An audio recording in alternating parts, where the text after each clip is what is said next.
여러분 10년 후에 우리 교회는 어떻게 될까요? 저는 항상 그 생각을 합니다. 지금 우리 교회는 너무 좋거든요. 그런데 10년 후에 우리 교회가 여전히 좋을까? 만약에 10년 후에도 우리 교회가 더 좋아지려면, 아니 지금보다 더 부흥하려면 그러면 어떻게 해야 될까? 항상 그 고민들이 우리 가운데 있습니다. 그래서 우리가 일만성도 파송도 하고요. 또 이렇게 10교회 예배도 같이 드리고 또 목사님들도 도와드리고, 그게 뭐예요? 다 우리가 지금 좋은 교회가 아니라 10년 후에 더 좋은 교회가 되기를 소망하는 그것 때문이 아니겠습니까? 저는 거기다가 플러스 정말 10년 후에 우리 교회가 좋으려면 이거 하나 분명히 해야 된다. 그게 뭐냐면 차세대를 키워야 된다는 거예요.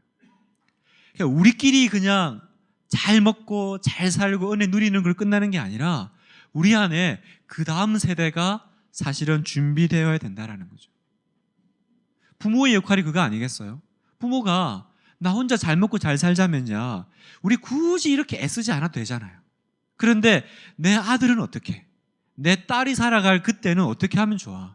그래서 내가 환경 이렇게 지켜나가는 거 아닙니까? 내 때에 그냥 편하자면 뭐 아무 때나 쓰고 플라스틱 아무 때나 뭐 버리고 뭐 다음 100년 후에 어떻게 되든 지금 내가 편하면 되니까 물 왕창 쓰고, 그런데 내 후손들에게 좋은 것을 물려주기 위해서 부모들이 애쓰는 거, 그게 나를 위해서가 아니라 사실은 내 후세를 위해서 우리가 가는 거 아니겠어요?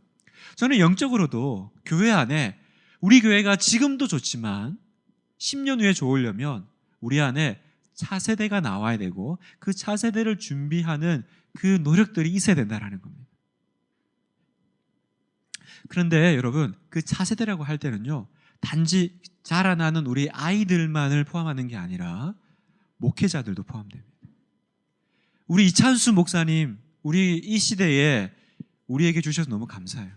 참 어떻게 보면 교회 다니는 것이 욕먹는 참 부끄러운, 저는 정말로요, 제가 어디 가서 목사다라고 말하는 것이 참 이렇게 힘들어진 상황이 되었다는 걸 느낍니다. 제가 우리 아이가 이제 학교를 다니거든요.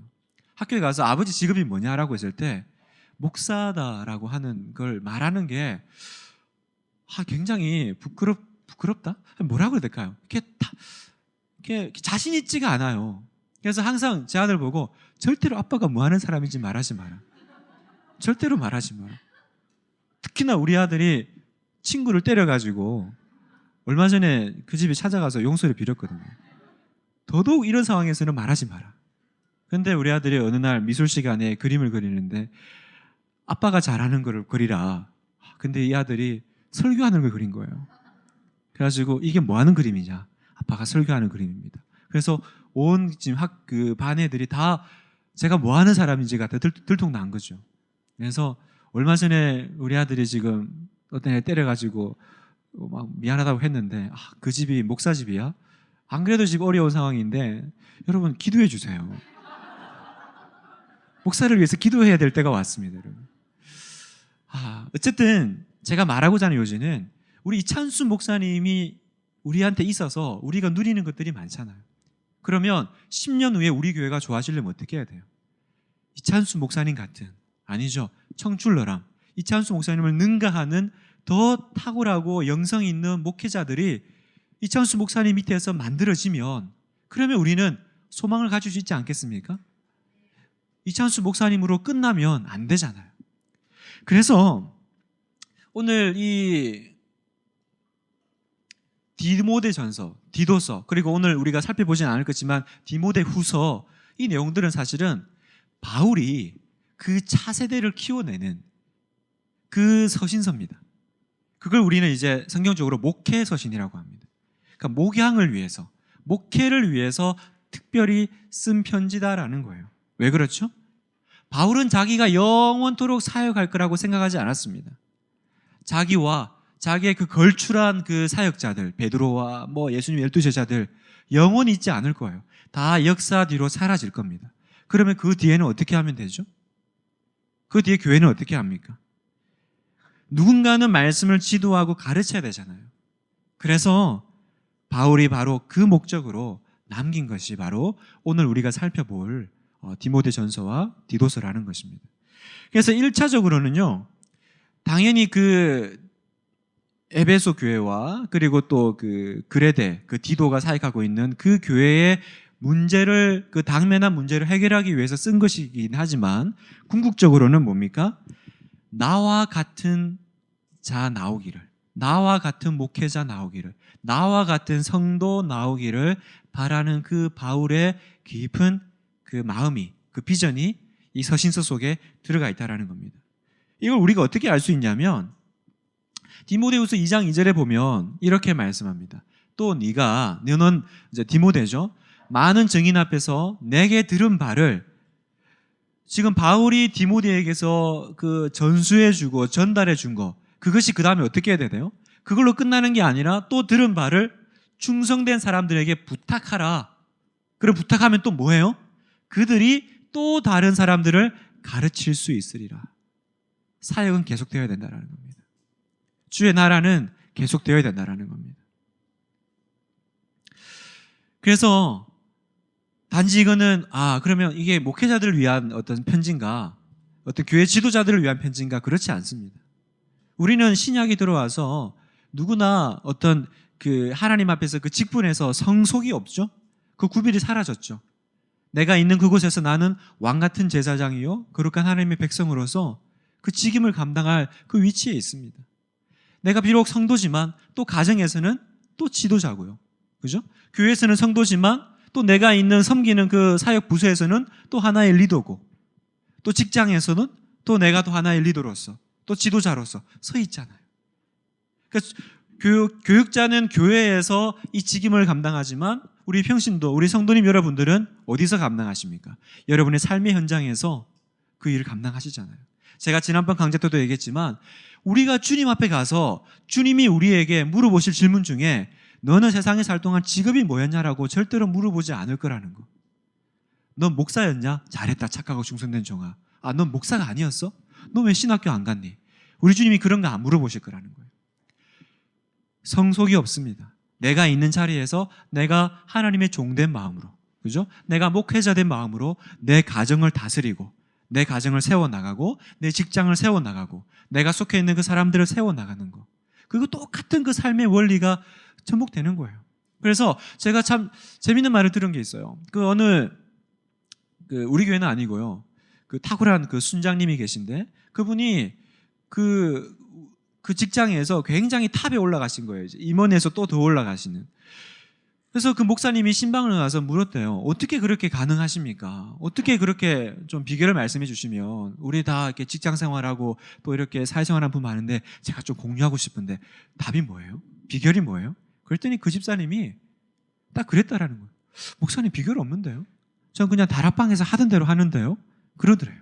그분이 순장님이니까 자기가 다락방에서 그 순원들을 케어하고 순원들을 세워나가고 순원들을 성공시키고 그 원리 그대로 자기가 직장에서 내가 밑에 있는 사람들을 내 도구로 삼고, 그죠? 내가 올라가는 발판 삼는 게 아니라 그 사람들을 성공시켜 나가니까, 세워 나가니까 자동적으로 자기가 올라가고 있더래요. 그게 참 다른 원리 아닙니까? 세상의 어떤 성공의 원리는 내가 올라가기 위해서 누군가를 도구 삼고 밟아야 되는데, 성경의 원리는 내가 상대방을 세워나가는 거. 그래서 내가 내 몸을 사랑한 같이 내 이웃을 사랑하라, 이 말을 요즘 말로 바꾸면 뭘까? 그 목사님이 그렇게 강의하시더라고요. 다른 사람을 성공시켜라. 다른 사람을 성공시켜라. 이게 내 이웃을 내 몸같이 사랑하라는 현대적인 적용이라는 거예요. 그분이 교회에서 순장으로 혹은 파트장으로 혹은 사역 부서의 장으로서 자기가 배운 그대로 직장에서 하니까 올라가더라는 거예요.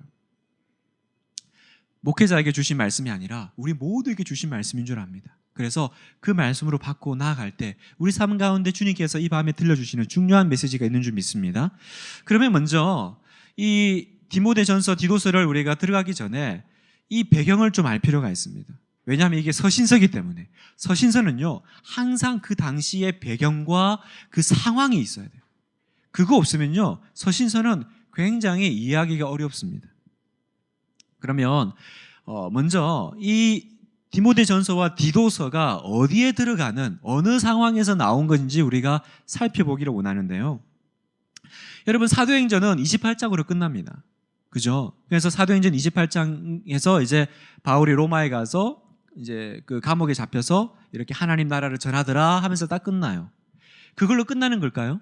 그리고 사도 바울도 그걸로 끝나는 걸까요?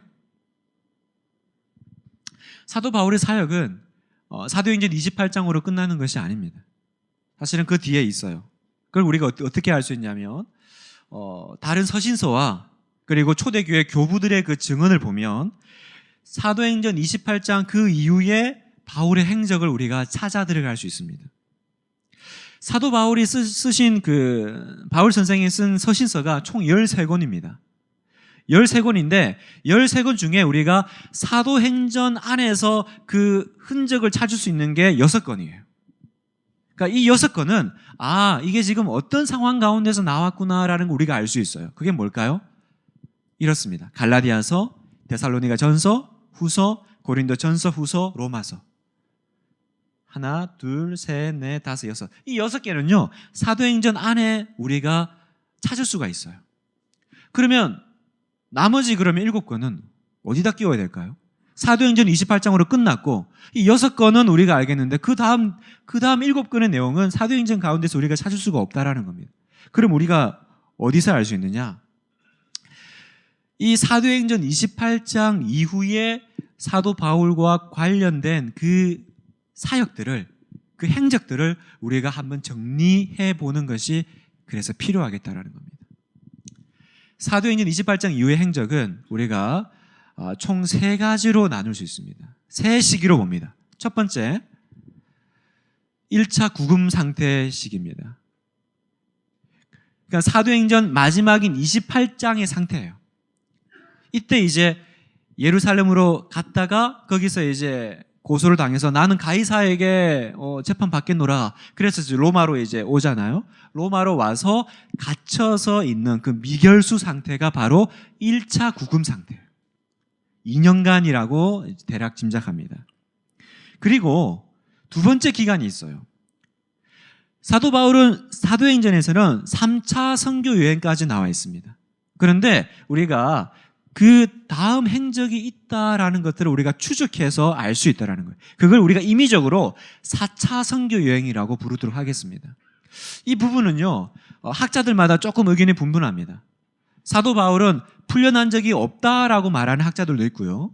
또 어떤 학자들은 풀려난 적이 있다라고 말하는 분들이 있습니다. 저는 있다 쪽에 좀 이렇게 치우친 목사입니다. 그래서 왜냐하면 제가 읽어보니까 그렇게 해야 해석되는, 이해되는 문맥들이 있더라고요.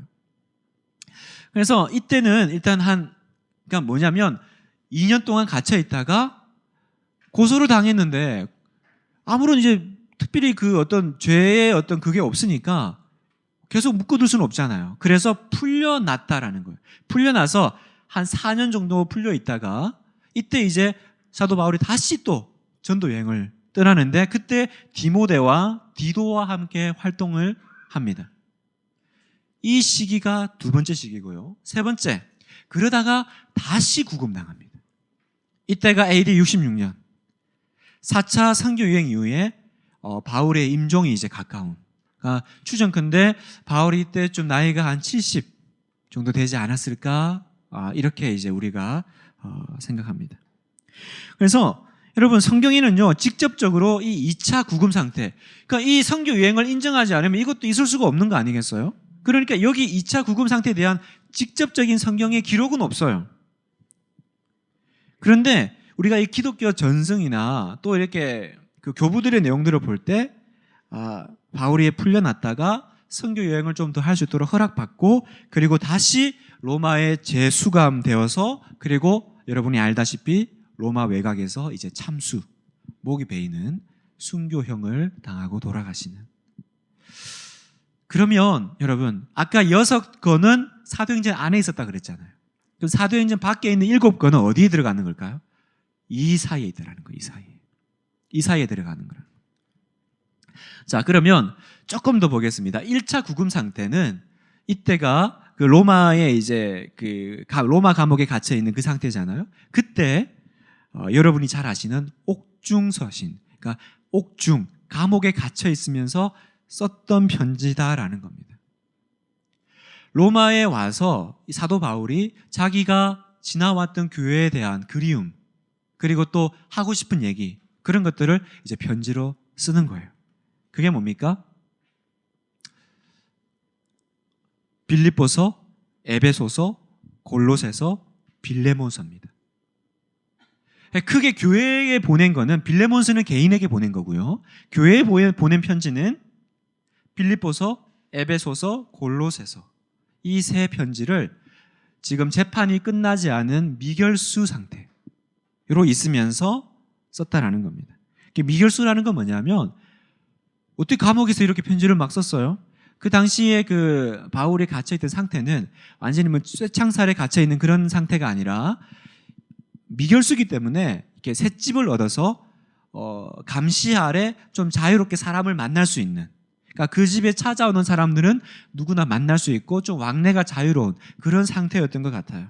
그래서 그 사도행전 28장에도 보면 하나님 나라를 이제 계속 사람들을 만나면 전했다라고 그러잖아요. 그때 이제 주 예수와 하나님 나라를 전하면서 2년 동안 복음을 전하고, 또 동시에 자기가 지나왔던 아시아와 마게도냐에 있던 그 교회를 향한 그 사무친 마음에서 이제 편지를 씁니다. 그걸 우리가 이제 옥중서신이라고 해요. 디모데전서, 후서, 디도서는 목회서신이라고 그러고요. 감옥에 있었기 때문에 이 세 개와, 그리고 하나 개인에게 보낸 것, 빌레몬서가 있습니다. 빌레몬이 누구냐예요. 빌레몬은 골로새 교회의 지도자였습니다. 그러니까 사실은 아마 빌레몬서와 골로새서는 아마 같이 갔을 거다, 편지가. 그렇게 우리가 이제 생각해 볼 수 있겠죠. 골로새서 교회의 지도자였으니까. 그럼 빌레몬서의 내용이 뭐냐? 이 빌레몬과 오네시모라는 한 사람이 나옵니다. 성경을 보면 바울이 로마에 있으면서 한 사람을 만나는데, 이 사람이 알고 보니까 종으로 있다가 도망쳐 나온 노예 상태의 어떤 사람이었다는 거예요. 그러니까 우리 그 옛날에 드라마의 그 추노, 그죠? 노예를 쫓아다니는, 이제 그런 식의, 막 이제 이 사람은, 오네시모는 도망 다녀야 되는, 그런데 도망 다니다가 어떻게 하다 보니까 복음을 듣고 사도 바울을 만나고 이렇게 된 거예요. 그래서 사도 바울이 이제 얘기를 해보니까 이 사람이 출신이 노예였던 거예요. 근데 가만 보니까 누구 집 노예냐? 어디서 많이 듣던 사람이야. 누구예요? 빌레몬이 주인이었던 거예요. 그래서 빌레몬에게 편지를 씁니다.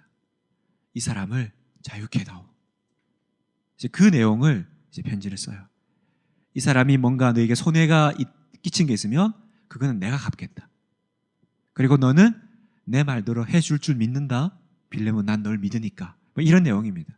근데 참 재밌는 건 이 빌레몬서 편지를 오네시모가 들고 가요. 잔인합니까? 저는 여기서 사도 바울의 어떤 그 한번 딱 생각하면 그 추진해 나가는 그 추진력하고 결단력을 봐요. 그러니까 나중에 이제 디모데가 좀 나오긴 하지만 굉장히 사도 바울은 그런 면에서는 강했던 사람이었던 것 같아요. 그냥 뭐라 그럴까? 그냥 이렇게 맡겨서 한번 좀 해주면 안 되겠냐? 그런 게 아니에요. 이 뉘앙스가 빌레몬서를 읽어보면, 넌 반드시 내 뜻대로 해줄 거 믿는다? 넌 자유케 해줄 거지?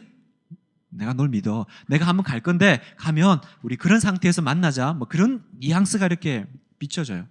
그래서 골로새서 보면, 두기고가 내 사정을 너희에게 다 알려주며 신실하고 사랑을 받는 형제 오네시모를 함께 보내노니.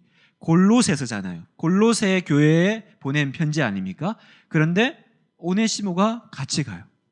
그러니까 이 빌레몬서를 같이 사실은 두기고와 오네시모가 들고 갔겠죠. 자, 이때가 이제 1차 구금 상태, 옥중서신이 이제 들어가고요. 그 다음에 그 4차 전도여행, 그래서 풀려난 기간이 있었다 그랬잖아요. 한 4년 정도? 옥중서신을 다 쓰고 풀려나는 이때에 이제 바로 우리가 오늘 살펴볼 디모데 전서와 디도서가 들어가는 자리라는 거예요. 바울은 한 4년에서 5년 정도 자유의 몸으로 움직였다라고 보고 있습니다. 로마서를 쓰고 사도 바울이 나는 서바나를 가기를 원한다. 그래서 실제로 로마에 갔잖아요. 그리고 이제 풀려났으니까 사도 바울은 어디 갔겠어요? 아마 짐작컨대 서바나, 지금의 스페인으로 갔을 거다라고 우리는 생각합니다. 그러나 확실치는 않아요. 확실치는 않습니다. 어쨌든 이 시기에는 그 디모데와 디도와 함께 전도 활동을 합니다. 그리고 이 시기에 이제 사도 바울이 마게도냐로 넘어가는데 마게도냐로 넘어가면서 자기의 사랑하는 영적인 아들 디모데를 마게도냐에 넘어가면서 에베소에 이제 그 디모데를 떨어뜨립니다. 디모데서 전서 1장 3절에 보면 내가 마게도냐로 갈 때에 너를 권하여 에베소에 머물라 했다. 이제 그렇게 얘기하죠. 그리고 또 이제 그레데는 섬입니다. 그레데 섬을 지나가면서 또 한 명을 더 떨어뜨리죠. 누구요? 디도를 이제 그 그레데 섬에 이제 떨어뜨린다라는 겁니다. 사도 바울은 원래는요, 떨어뜨려 놓고 나중에 만날 거라고 생각을 했어요. 그래서 떨어뜨려 놓고 잘 정리해라. 좀 이렇게 목회를 좀 해라. 그리고 다시 만날 줄 알았는데 자기가 만나지 못하게 된 상황에 이제 빠지는 거죠. 나중에 2차 구금이 되니까. 그래서 다시 돌아와서 뭐 2차 하다가 보니까 도저히 자기가 그 에베소로 그리고 크레데 섬으로 갈 수가 없으니까 그래서 디모데와 디도를 염려하면서 썼던 편지가 바로 먼저 디모데 전서고요. 그리고 크레타 섬에 디도에게 쓴 편지가 디도서입니다. 디모데 후서는 그럼 언제 나오냐? 디모데 후서는 나중에 완전히 이제 2차 구금 당했을 때 자기가 두 번째 감옥에 들어갔을 때 이제 그때 디모데 후서를 다시 씁니다. 이해되시죠? 그러니까 디모데 전서와 디도서가 지금 어디로 들어가고 사도 바울이 지금 어떤 마음에서 그걸 썼을 거라는 그 상황이 여러분 그려주셔야 돼요. 자, 2차 구금 상태를 좀 보겠습니다. 디모데 후서를 이제 쓰던 그 상황인데요. 이때 사도 바울이 감옥에 갇히게 되는, 왜 갑자기 풀려났다가 다시 감옥에 갇히게 됐을까? 구금되게 됐을까? 정확한 역사적인 그 기록은 없습니다만 그 당시의 상황으로 봤을 때 우리가 하나 이렇게 눈여겨봐야 될 사건이 있는데 바로 로마에 있었던 대화재 사건입니다. 그러니까 AD 64년경에 로마에 큰 이제 불이 일어났어요. 네로 왕제가 이제 로마에 이제 불을 지릅니다. 이유는 하나입니다. 새 로마를 건설해야 되는데 이전 거는 먼저 한번 싹 쓸어야 된다. 그래서 로마에 이제 불을 지르자. 그래서 이제 불을 지르고 이제 그걸 이제 뭐 하프를 타면서 바라봤다. 뭐 그런 이제 얘기가 있습니다. 근데 이거는 그러니까 뭐랄까 생각이에요. 실제로 네로가 불을 질렀다라고 보는 사람도 있지만 대부분의 사람들은 네로가 그걸 하지 않았다라고 봐요. 근데 우리 인식에는 어쨌든 네로가 불 지른 것처럼 그렇게 인식이 되어 있죠. 그래서 제가 보니까 오히려 네로는 로마에 불이 났다라는 걸 듣고 황급히 다른 데 있다가 지방에 있다가 들어왔다. 이제 그래서 추스리려고 했다. 이제 그런 상황이 있어요. 어쨌든 간에 불을 누가 질렀냐 그게 문제가 아니라 이 불을 지르면서 불로 인해서 일어난 그 흉흉한 민심과 그 분위기를 지금 누군가에게 책임 추궁을 해야 되는데 누가 좋을까? 봤더니 기독교들하는 거예요. 왜? 이 기독교는 카이사가 주님이 아니라 그리스도가 주님이라고 하고 뭔가 독특하게 자기들의 그 신앙을 이렇게 계속 유지하면서 이렇게 사회 속에 섞이지 않는, 그래서 그 당시에 그 기독교에 대한 가장 그 큰 오해가 바로 그 예배에 대한 그 오해가 굉장히 많았다고 그러죠. 쟤네들은 피를 나눠 먹는다. 살을 뜯어 먹는다. 그러니까 아마 성찬식을 이제 두고 그렇게 이제 오해를 하고. 하여튼 뭐 여러 가지 이제 그런 것들이 딱 갖다 붙이기 좋았던 것 같아요. 그래서 어쨌든 간에 네로 왕자의 이제 기독교 박해가 시작되면서 그때 아마 사도 바울도 구금되지 않았을까. 이제 그렇게 보는 거예요. 그래서 그 고대 로마 역사가 타키투스는 자신의 그 기록물에서 이렇게 그 당시 상황을 얘기합니다. 그들은 기독교인입니다. 그들을 죽이는 것은 일은 오락이 되었다. 그들에게 짐승의 가죽을 덮어 씌워 개들이 찢어 죽이게 했고 횃불처럼 밤을 밝히기 위해서 그들을 십자가 위에 태우기도 했다. 네로는 자신의 정원을 개방하여 이러한 광경을 연출했고 전차 경주에 복장을 하고 군중과 어울리면서 서커스를 열고 마차에 올라타 다니기도 했다. 이 때문에 기독교에 대한 연민의 정이 일어나기 시작했다. 이들은 공공의 선을 위해서가 아니라 한 인간의 잔인성을 만족시키기 위해 희생되고 있었다라는 이제 기록이 있습니다. 이게 이제 사진이 잘 보이시는지 모르겠어요. 그 폴란드의 크라코프 국립박물관에 있는 제목이 네로의 인간 횃불이라는 이제 그림입니다. 그러니까 그 기독교를 이제 탄압하는 그 상상도겠죠. 이게 이제 네로가 이제 앉아 있고 여기 이제 보면 이제 사람인 거죠. 이게 정원에서 기독교인이겠죠. 그죠? 감아서 이렇게 인간 횃불을 만드는 그런 단지 예수 믿는다라는 자기 신앙을 지키는 그 일 때문에 그리고 이제 이게 그 짐승의 밥으로 여기도 그대로 이제 인간 여기 보면 기둥 같은 게 있죠. 이게 다 사람이에요. 보면 인간 횃불로 이렇게 된 거죠. 예, 그래서 사자가 굉장히 굶주려 있는 듯한 갈비뼈가 다 드러나는. 어쨌든 이제 그 당시에 여러분 이 당시에 그 기독교인들의 그 당한 그 박해에 대한 그 책들이 있어요. 그 책을 읽어보면요, 제가 차마 강의 중에 말씀을 못 드려요. 뭐 하여튼 예수 믿는 것이 우리는 너무 쉽잖아요. 너무 쉬운 시대를 살고 있습니다. 그래서 어쩌면 예수 믿는 게 너무 어려운지도 모르겠다는 생각이 들어요. 그래서 여기서 여러분 이 당시에 우리는 그 뭡니까? 네가 내 입으로 주를 시인하고 네 마음에 믿으면 구원을 받고 그러잖아요.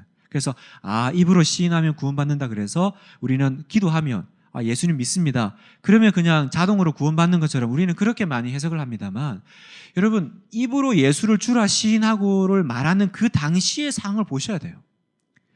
내가 그냥 사역리 한번 듣고 저 예수 믿을게요. 잠깐만요. 이러면서 그러는 게 아니라는 거예요. 이때 내가 입으로 예수를 주로 시인한다라는 거는 내 생명을 내어놓는 그 맞바꿈이 있는 중대한 인생의 결정이었다라는 거죠. 자, 그래서 이때 사도 바울은 이제 그 투옥이 된 것 같고요. 그래서 투옥이 돼서 그 투옥 당시의 그 어떤 사도 바울의 심경과 그 인간적인 것들이 잘 드러나는 게 바로 이제 그 디모데 후서의 내용입니다. 다시 투옥되고요. 디모데를 굉장히 보고 싶어해요. 그래서 다시 와라. 나에게 좀 면회와라. 그렇게 말하는 뭔가 지금까지는 전사와 같은 투사와 같은 그런 사도 바울이었다면 여기서는 참 인간적인. 그래서 겨울이 오기 전에 와라. 그리고 또 뭐 얘기하죠? 오기 전에 그 겉옷과 그리고 가죽으로 싼 책. 아마 이게 구약 성경이 아닐까. 그렇게 생각이 듭니다만 그 책을 갖다 달라. 이제 그런 이제 내용이. 그래서 그 상황은요.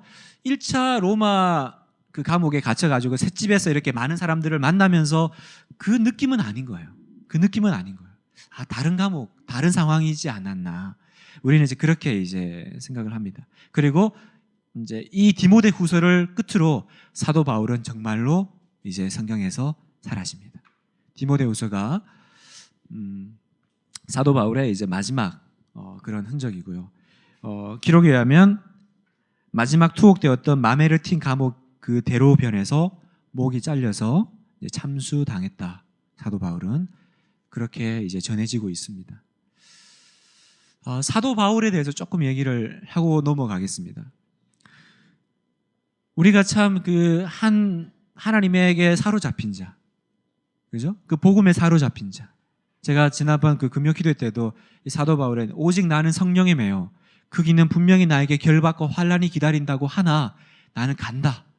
그 가지고 제가 금요일에 한번 말씀을 드린 적이 있는데 참 이해가 안 가는 거예요.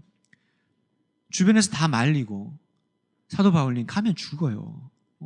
막 선지자가 일어나가지고 이 다리를 묶은 것처럼 당신 이 다리에 끈 묶인 사람도 그렇게 될 겁니다. 분명한 어떤 하나님의 예언. 너 가면 고생한다. 그거 분명히 들었음에도 불구하고 그래서 교회에서 장로들이 사람들이 말리잖아요. 가지 마세요, 선생님. 가면 혈박과 환란이 기다린대요.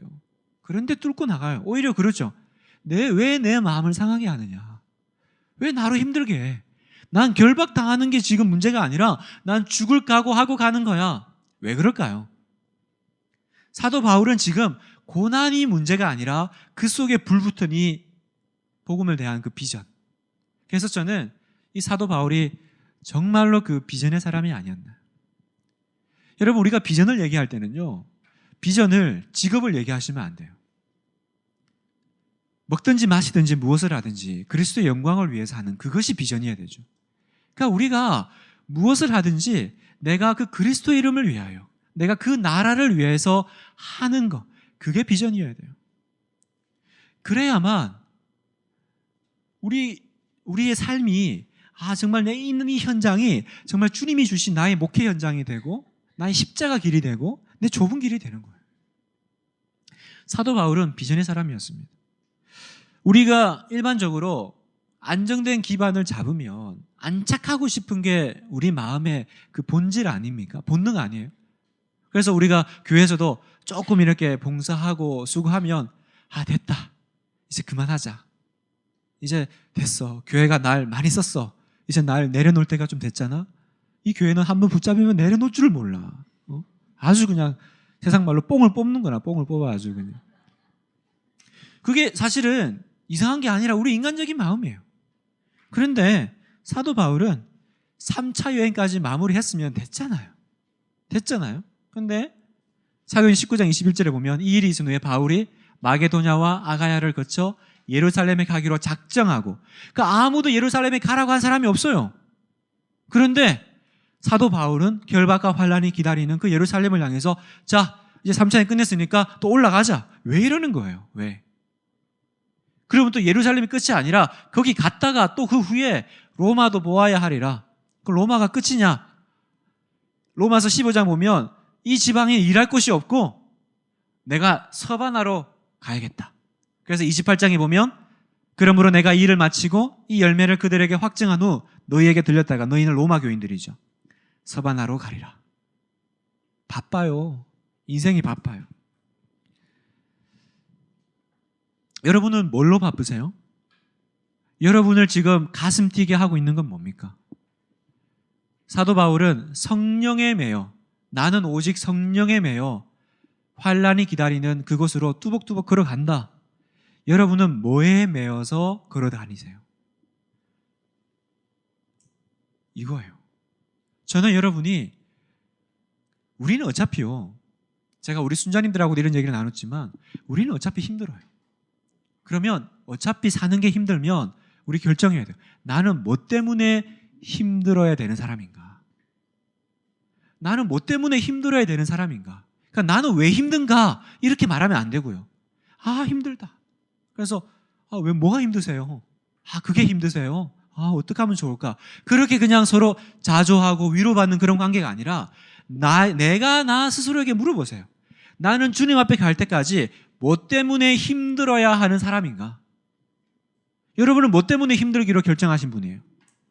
내가 내 아이 때문에 힘들기로 결정했으면 여러분은 여러분의 아이를 위해서 모든 걸 투자하실 거예요. 그렇죠? 여러분이 여러분의 평탄한 보장받은 노후 생활 때문에 내가 힘들기로 결정했으면 여러분은 그 평탄한 보장받은 노후 생활을 위해서 전심전력 하실 거예요. 그것 때문에 힘들어야 되니까. 저는 성도된 하나님의 자녀된 여러분에게, 그러나 더 본질적으로 우리는 무엇 때문에 힘들어야 되는 사람이죠?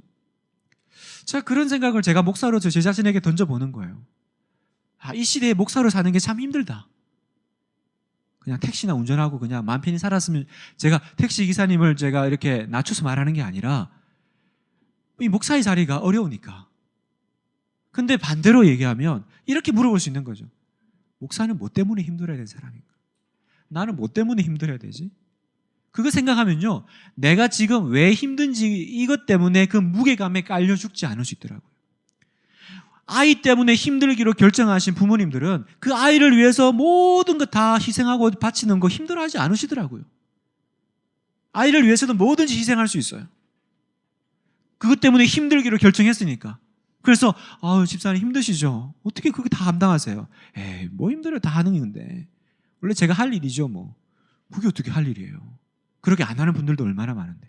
자기가 그게 내 일이고 그것 때문에 힘들기로 마음의 결정을 내리니까 그렇게 너무 태연하게 말씀하시는 거예요. 다른 사람이 보면 야, 어떻게 저렇게 자녀 교육을 시키나. 대단하다 진짜. 그런데 그게 뭐 대단해요. 다 하는 건데 제가 해야 될 일이죠. 사도 바울이 아마 그랬을 것 같아요. 사도 바울 선생님 그만하세요. 그만. 왜 그러세요? 뭘 그러냐. 내가 할 일인데. 이거 결정되면, 이거 정리되면 우리 가운데 새로운 이제 불꽃이 타오르기 시작하실 겁니다. 여러분 인생 가운데 새로운 불꽃이 타오르기 시작하실 겁니다.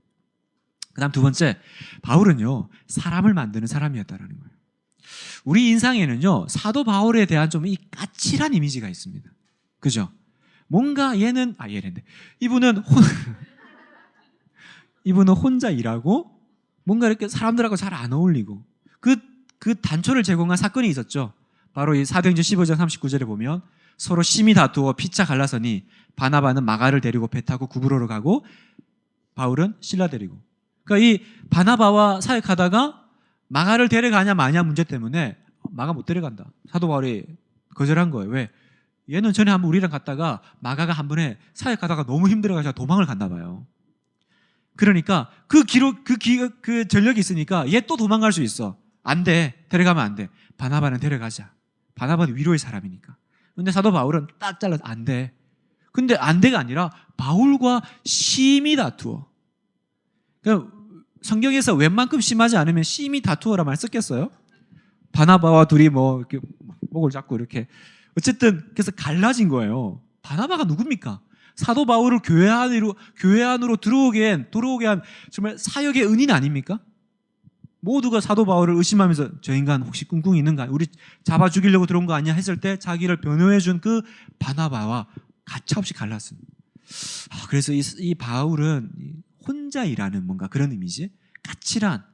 그런데 그렇지 않습니다, 여러분. 성경을 읽어보면 바울은요 끊임없이 사람을 세우고요 그 사람에게 관심을 가지고 나중에 이 마가도요 해결해요.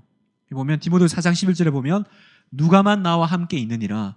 지금 2차 구금 상태죠. 디모데 후서니까 네가 올 때 디모데에게 얘기한 거예요. 마가를 데리고 오라. 왜? 그가 나의 일에 유익하니라. 이때는 마가 데려가? 그럼 나 이별. 나 사역 못해. 그랬지만 나중에는 그것조차도 해결해요.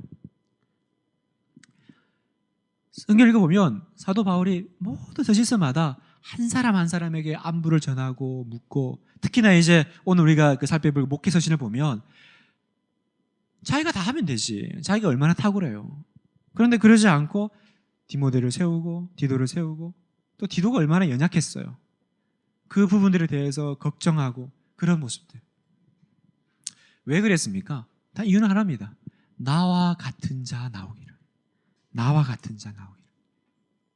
그러니까 자기는 결국은 사라질 존재 아닙니까? 그 시대 가운데. 근데 자기로 끝나는 것이 아니라 그 다음에도 그 사역은 이어져야 된다는 거예요. 나와 같이. 그래서 그걸 위해서 사도 바울은 어떻게 보면 정말 지금 좋은 교회가 아니라 10년 후에도 20년 후에도 더 좋은 교회를 언제나 꿈꿨던 그런 사람이었습니다. 세 번째, 사도 바울을 보면서 우리는 이 복음의 거침없는 행전을 봅니다. 여러분, 사도행전은 바울 행전이 아닙니다, 여러분. 바울이 워낙 사역을 많이 하고 많이 나오니까, 또 뭐 서신서가 13개나 썼으니까 다른 사도에 비하면 비할 수가 없죠.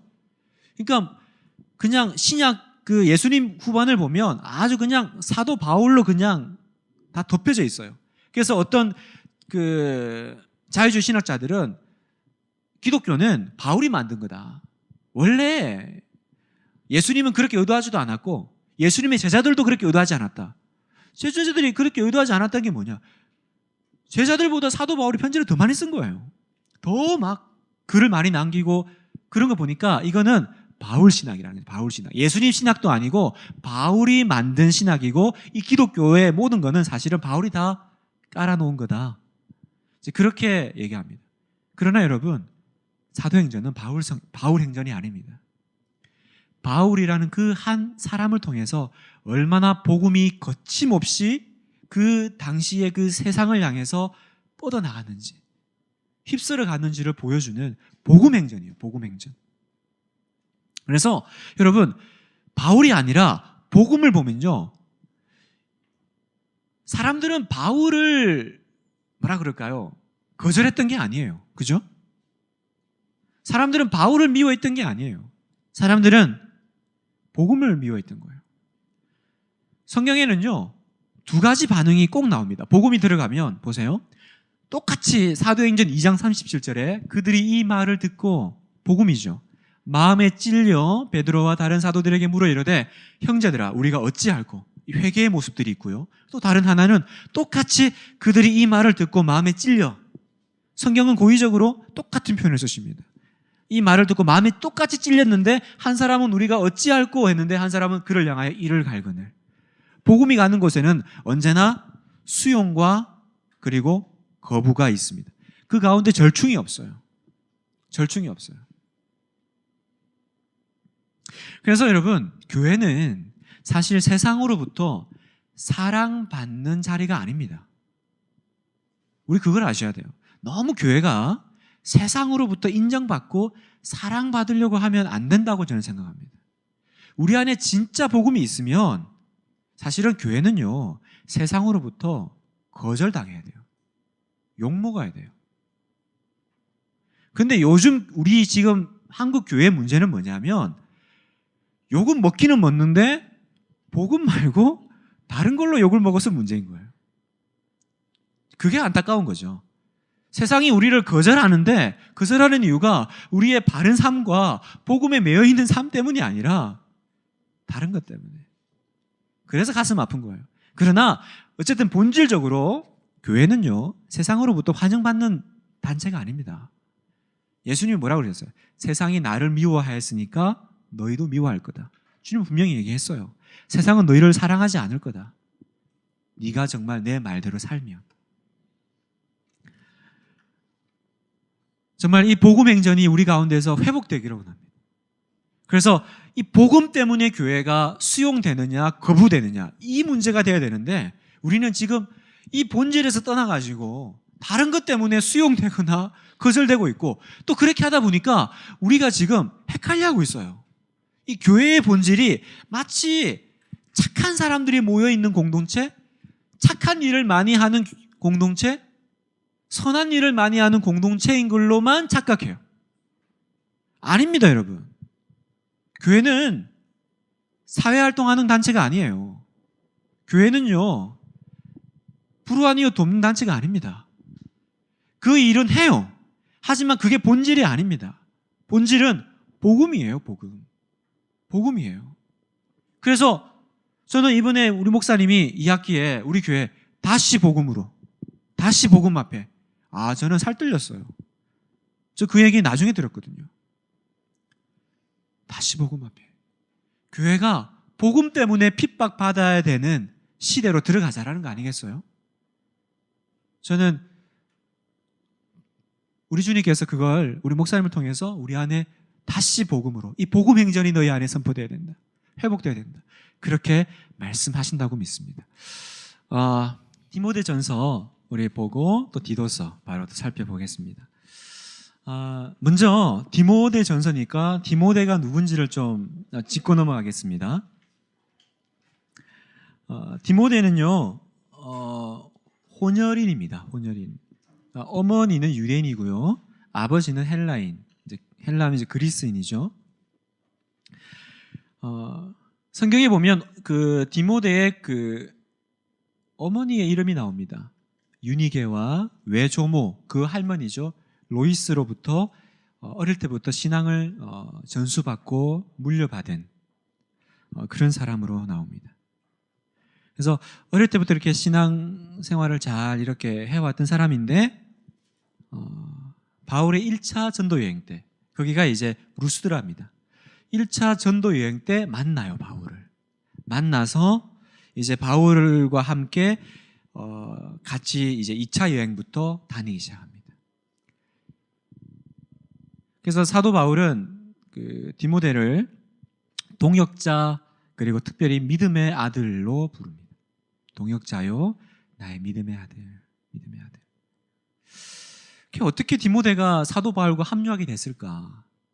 저는 이 루스드라 사건에 좀 영향이 있지 않았나 그렇게 개인적으로 생각합니다.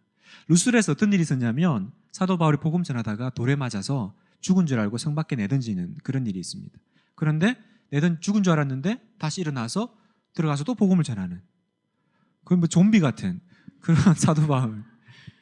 저는 디모데가 그 사도 바울을 보면서 아마 굉장히 충격을 받았던 것 같아요.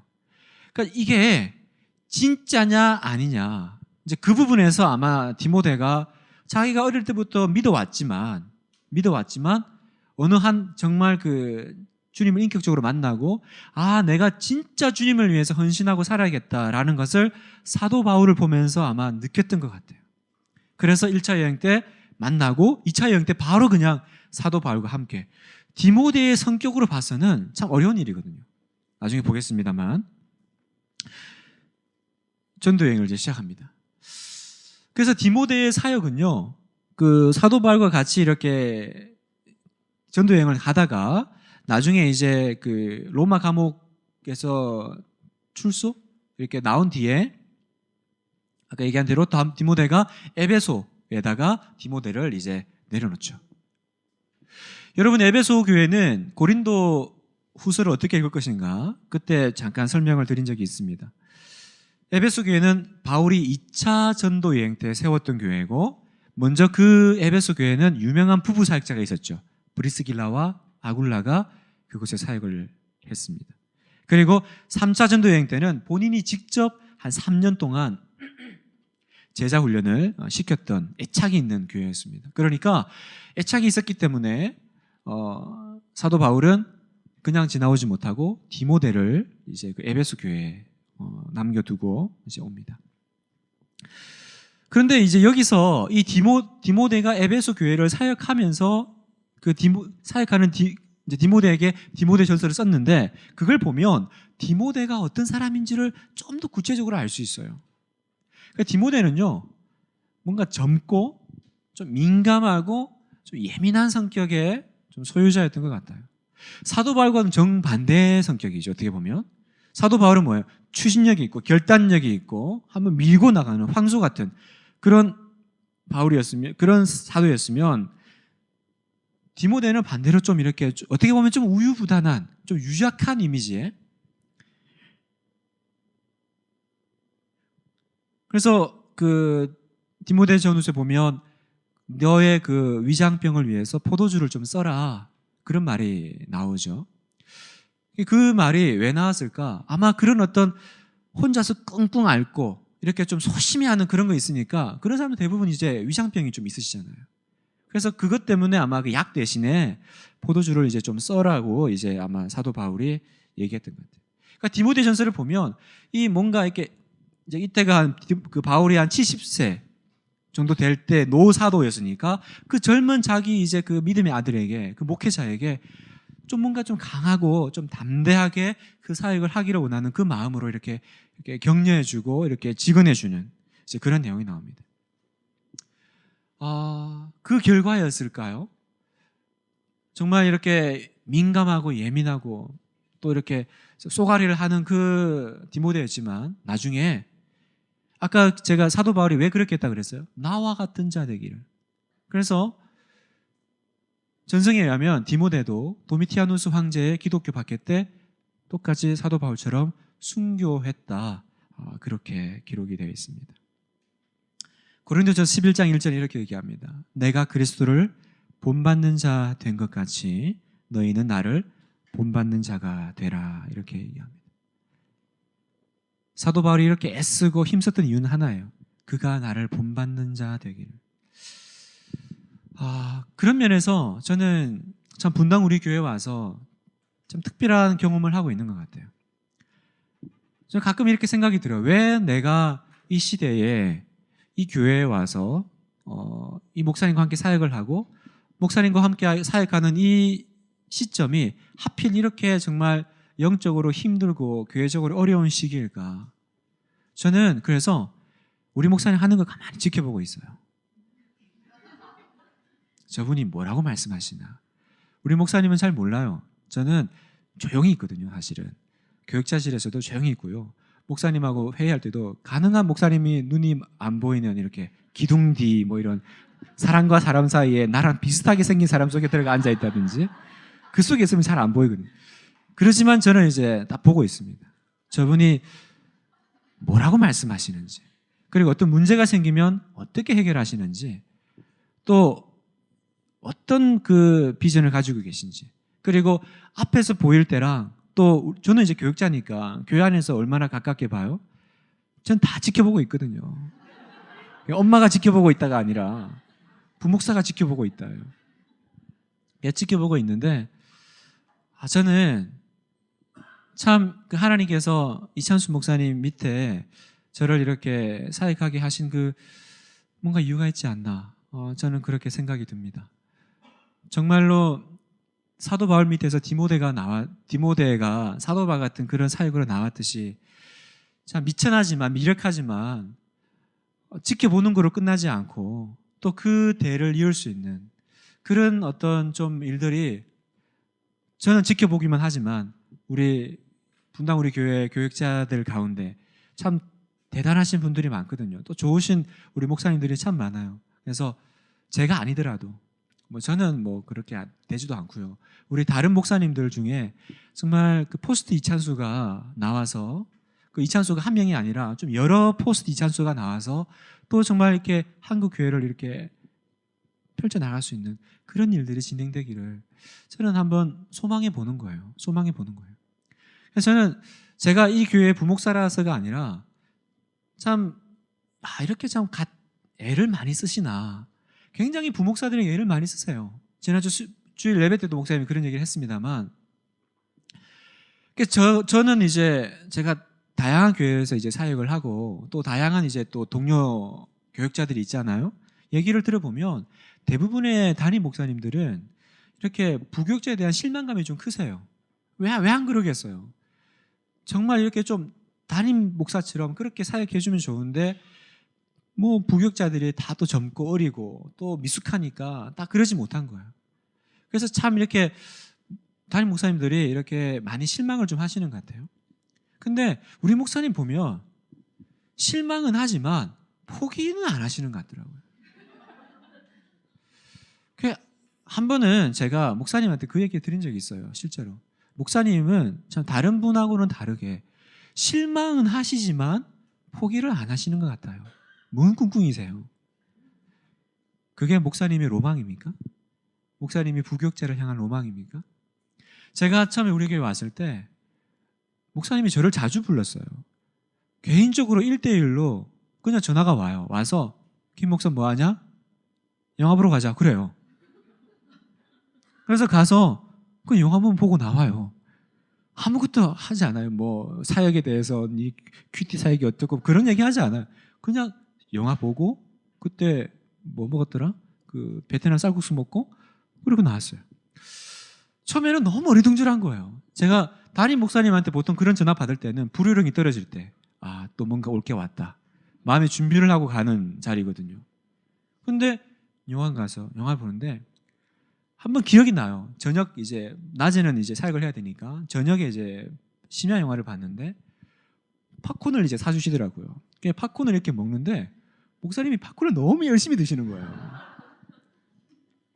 처음에는 이분이 팝콘을 되게 좋아하시나 보다. 좀 그런 생각을 했어요. 근데 자기 거 다 먹고 그 다음에 또 저는 이제 다 못 먹고 있으니까 가만 보더니 내 걸 달래요. 그랬더니 또 가져가서 또 막 드시더라고요. 그래가지고 진짜 팝콘을 좋아하시는 줄 알았어요. 근데 나중에 보니까 영화 보는 게 목적이 아니셨던 거예요. 그냥 나랑 같이 있으려고 하는데 영화는 별로 땡기진 않고 저녁 되니까 얼마나 피곤해요. 그러니까 안 졸려고 졸지 않으려고 계속 팝콘을 드신 거예요. 나중에 제가 그 두 통을 다 드셨거든요. 그러니까 나중에 이제 영화 끝나고 목사님이 비틀비틀거리면서 들어가셨어요, 집에.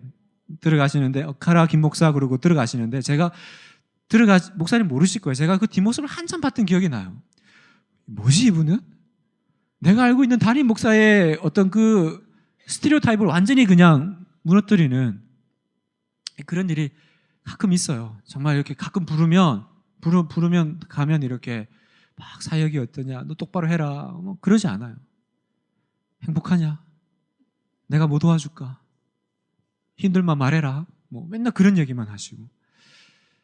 그러면서 제가 참 많은 걸 깨달아요. 많은 걸 느껴요. 그래서 포기하지 않으시는구나. 제가 이런 얘기하면 굉장히 동기 목사님도 굉장히 부러워해요. 왜냐하면 우리 업종에서는 우리 목사님은 스타거든요. 우리 업계에서는 인증샷 하나 이거 뭐 진짜 뭐 얼마나 우리 업계에 있는 우리 목사들이 부러워하는지 몰라요. 그래서 뭐 여러분도 부러우세요? 야, 목사님하고 이렇게 바꾸는 저녁에 부러우면 신학교 가시든가. 기다리고 있겠습니다. 네. 어쨌든 내가 그 사람 되기. 제가 할 얘기가 굉장히 많은데 녹화되고 있기 때문에 하여튼 제가 이 디모데와 바울의 그 관계들을 보면서 제가 우리 목사님하고 이렇게 사역을 하면서 어렴풋이 알겠어요. 그냥 이 교회에 나는 필요한 도구라서 그냥 불려와서 사역하다가 끝나면 어디 또 이제 우리는 사실 비정규직이거든요. 가라 그러면 언제든지 책상 빼서 가야 되는 게 부목사거든요. 근데 이렇게 그러지 않고 계속 포기하지 않고 그 로망, 부교육제대 로망. 그래서 계속 얘기하고 가르치고 화내고 한번 화낼 때는 얼마나 더 무서운지 몰라요. 짐 싸고 싶어요. 그냥 택시 기사 하는 게 낫겠다. 이런 수모를 당하고 내가 못하겠다. 그럼 또 다시 또 달래고 또 영화 보여주고 막. 디모데를 보면서 참 많은 걸 깨닫습니다. 우리 안에 그런 꼭 목사와 어떤 부목사가 아니라 정말 순장님과 여러분의 관계, 또 여러분과 여러분 사이의 관계가 너는 나를 본받는 자가 되라. 우리 가운데 그런 관계가 있다면 얼마나 좋을까요? 그런 사람이 있다면 얼마나 좋을까요? 누군가 내 옆에 있는데 이 사람을 내가 좀 본받고 싶고 또 내가 누군가에게 감히 너 나만 따라오면 돼. 내가 하는 대로만 해. 그러면 너 성공해. 그러면 너 잘할 수 있어. 여러분 그렇게 말할 자신 있으세요? 고린도서 11장 1절에 너는 나를 본받는 자가 되라. 우리가 그 정도 수준까지 갈 수 있다면 참 기쁠 것 같아요. 자, 우리 주요 내용을 보겠습니다. 첫 번째, 건전한 교리가 중요한 내용 중에 하나입니다. 디모데전서를 읽으면요, 끊임없이 교회 안에 그 거짓 교사와 싸우라는 그런 어떤 전투적인 내용들이 나옵니다. 디모데와 그 에베소 교인들에게 왔던 그 첫 번째는 도전은 뭐냐면 교회 안에 침투한 거짓 교사들의 공격이었습니다. 그래서 사도 바울은 3번에 걸쳐서 디모데에게 믿음을 굳게 해라, 강해져라, 올바른 삶을 살아라, 그렇게 막 당부를 합니다.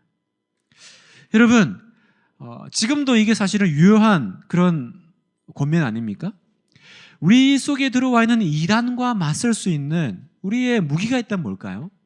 저는 이거라고 봅니다. 이단과 맞서기 위한 가장 강력한 무기는요, 정말 건전한 성경 위에 바로 서 있는 교리라는 겁니다. 진리를 고수하고 내가 그 삶을 살아야 되는데 내 삶을 어디에 근거해서 펼쳐나갈 건가? 그게 뭐예요?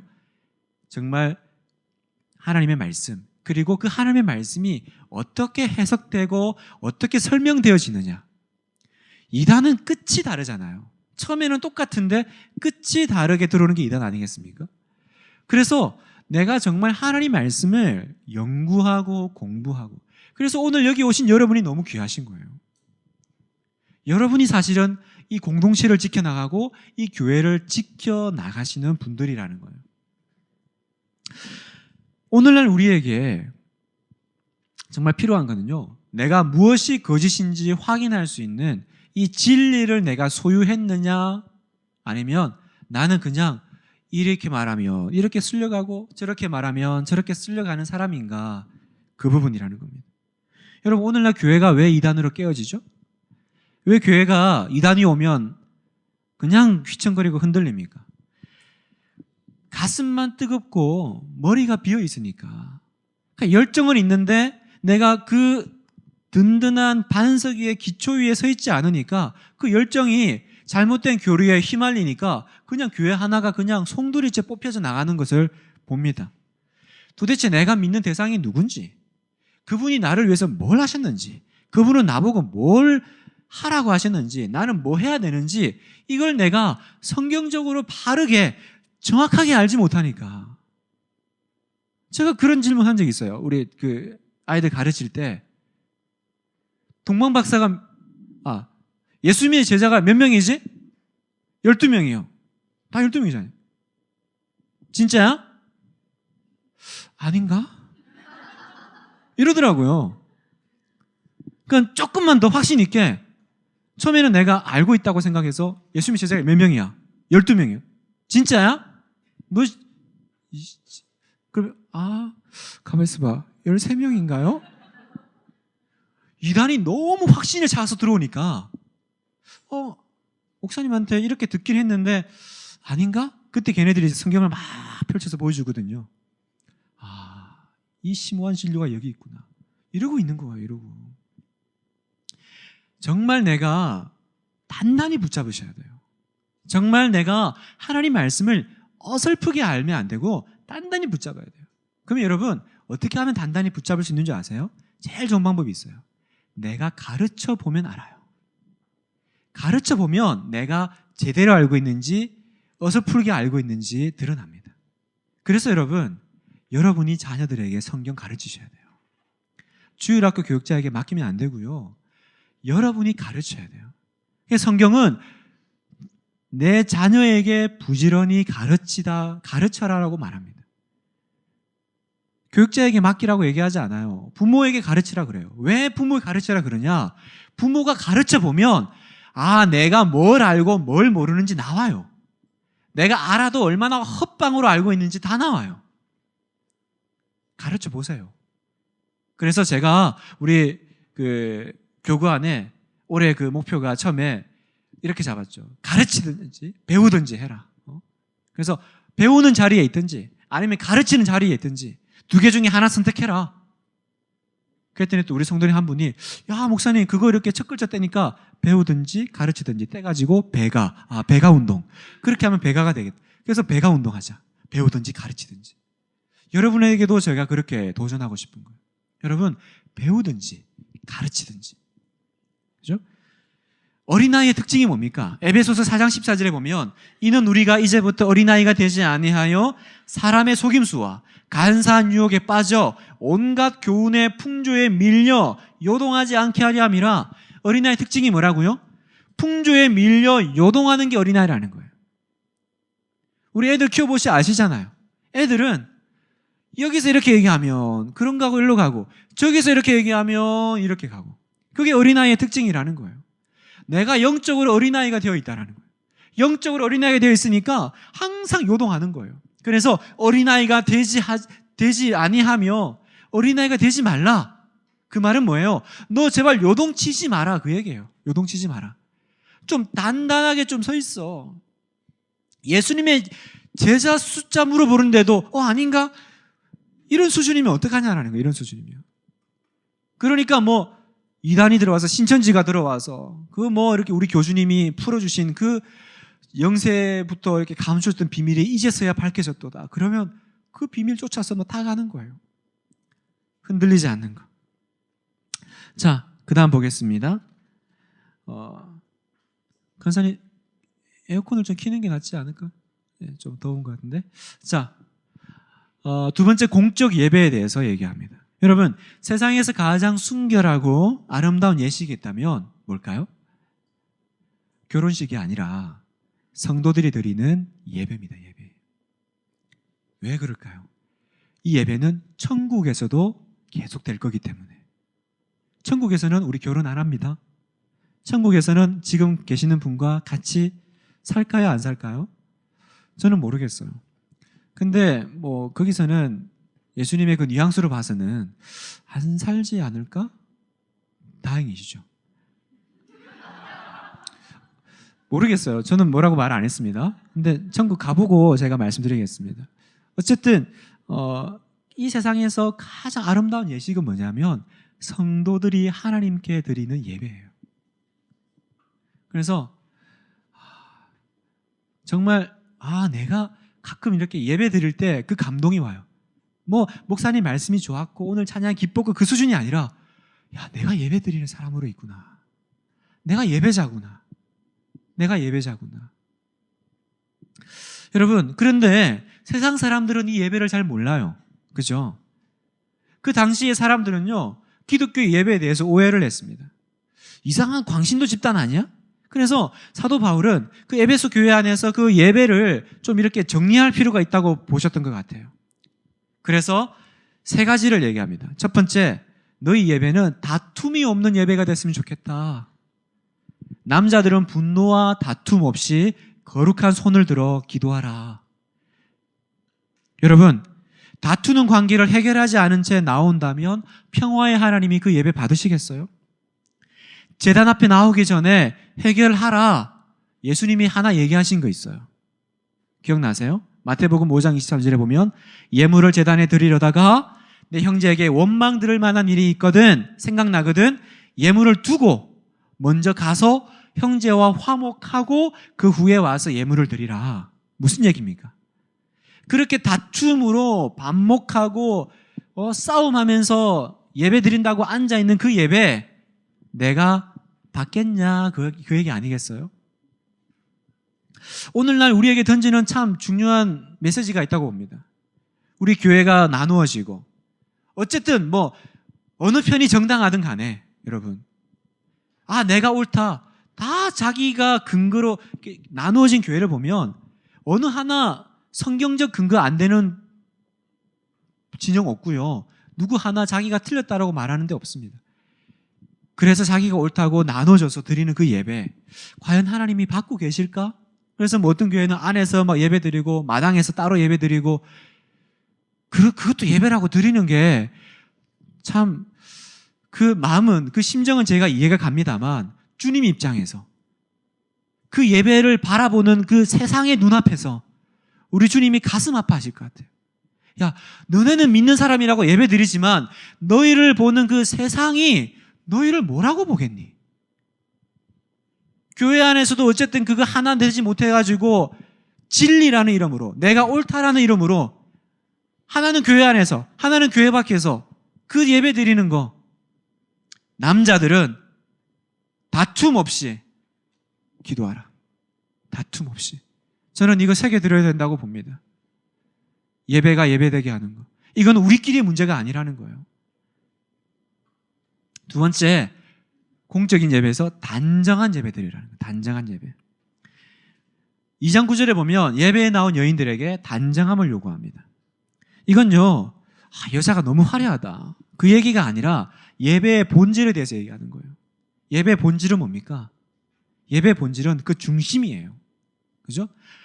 예배 때 우리가 갖춰야 될 그 단장은 영광의 복음에 따라 사는 착한 행실이지 어떤 겉으로 드러나는 그런 외향적인 것이 아니라는 거예요. 여러분, 그 당시의 교회는요, 지금보다 훨씬 더 다양한 계층의 사람들이 모였다라는 걸 기억하셔야 돼요. 노예에서부터, 그죠? 어떤 귀족이라고 하는 그 사람들까지 함께 모이는 그 자리에 그 옷차림이라는 건요, 그냥 옷이 아니에요. 내가 누구인지를 드러내는, 내가 누구인지를 보여주는 굉장한 이정표가 되지 않았겠어요? 우리나라도 그 선교사 들어왔을 때 여러분 양화진 가면 한번 가보세요. 가면 그 당시에 우리나라 막 보여주는데 그 양반들이 나 이 백정놈하고는 나 예배 안 드린다. 우리 사회에 감춰달라. 그리고 여자들하고 예배 안 드린다. 막 그랬던 우리였거든요. 그러니까 이때는 노예가 있으니까. 그리고 그 복장들이요, 얼마나 달랐겠어요?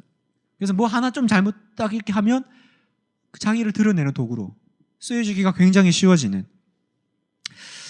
우리 교회 안에서 이런 어떤 형식보다 본질을 중요하게 여기는 그것들이 있어야 된다는 거예요. 그래서 우리는 목사님 가운 안 입습니다. 가운 안 입어요. 여름 되면 목사들도요, 오늘도 저 노타이잖아요. 타이 풉니다. 그건 무슨 의미일까요? 뭐 시원한 게 좋은 거지. 그게 아니라 예배에 더 집중하고 우리는 그 예배가 예배답게 하는데 관점이 있는 거지. 뭔가 이렇게 막 겉으로 이렇게 드러나는 그런 것에 관심이 있는 것이 아니라는 겁니다. 그리고 세 번째, 질서 있는 예배드리라는 겁니다. 여인들은 일체 순종하고 조용히 배우라. 자, 이제 드디어 나왔습니다. 이 논란이 많은 이 본문. 제가 이걸 어떻게든 다루지 않고 넘어가기를 원했으나 이거 어떻게 이해하세요? 그래서 이 본문은요, 항상 그 여성학자들에게, 페미니스트들에게 굉장한 공격을 받아왔습니다. 사도 바울은 정말 마초주의의 어떤 선봉으로서 여자는 가르치지 마라, 배워라, 잠잠하라. 이러니까 야, 성경이 이렇게 남녀 차별을 이렇게 얘기한다. 뭐 이런 식까지 이해를 했습니다. 그러나 여러분, 성경은요, 단지 그 상황에서만 보는 게 아니라 전체 맥락에서도 봐야 돼요. 사실은 기독교가 들어와서 일어나는 첫 번째가 바로 이 평등이에요. 남녀 차별이 없어지고 그 아이들이 귀하게 여김받는 그런 것들이 먼저 일어났던 것이 바로 기독교가 전파됐던 것이었거든요. 실제로 그 초대교회는 정말 그 여성들의 그 어떤 인권과 그 자유가 보장되었고요. 그리고 실제로 여성 사역자들이 많이 이렇게 또 사역에 참여하는 것들을 우리가 대목대목 봅니다. 그런데 왜 사도 바울은 이런 말을 했느냐라는 거예요. 그러면 여러분, 여기서 단지 이것만 똑 잘라가지고 해석하는 게 아니라 드디어 그 아까 얘기했던 서신서는 상황과 배경을 봐야 된다는 거예요. 그러면 그 당시 상황이 어떤 상황이었을까? 여러분, 그 당시는요, 초대교회는 가정교회예요. 그러니까 그 가정에서 이렇게 모여가지고 이렇게 예배를 드리던, 그죠?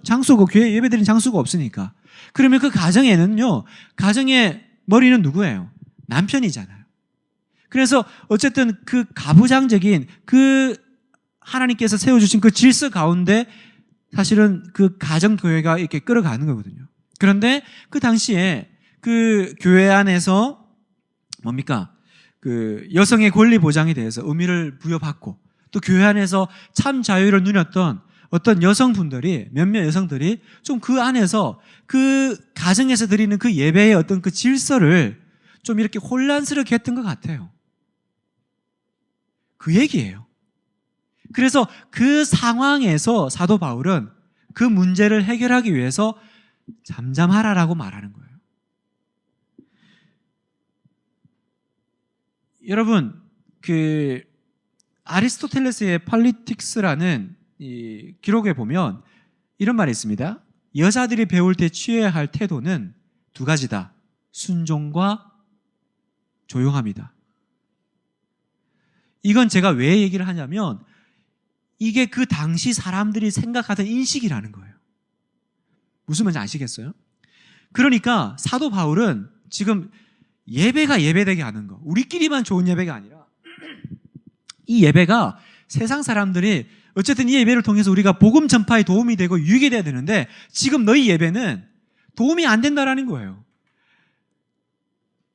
지금도 그게 어려운데 이 당시에 얼마나 그 가부장적이고 어떤 철학자는 내가 여자로 안 태어난 것을 감사합니다. 그런 얘기까지 했다고 그러는데 그런 상황에서 뭔가 여자들이 막 이렇게 해 나가는 걸 볼 때 그것이 그렇게 좋아 보이지 않고 또 그 질서를 흐트리는 일들이 있었기 때문에 사도 바울이 그 얘기를 했다라는 겁니다.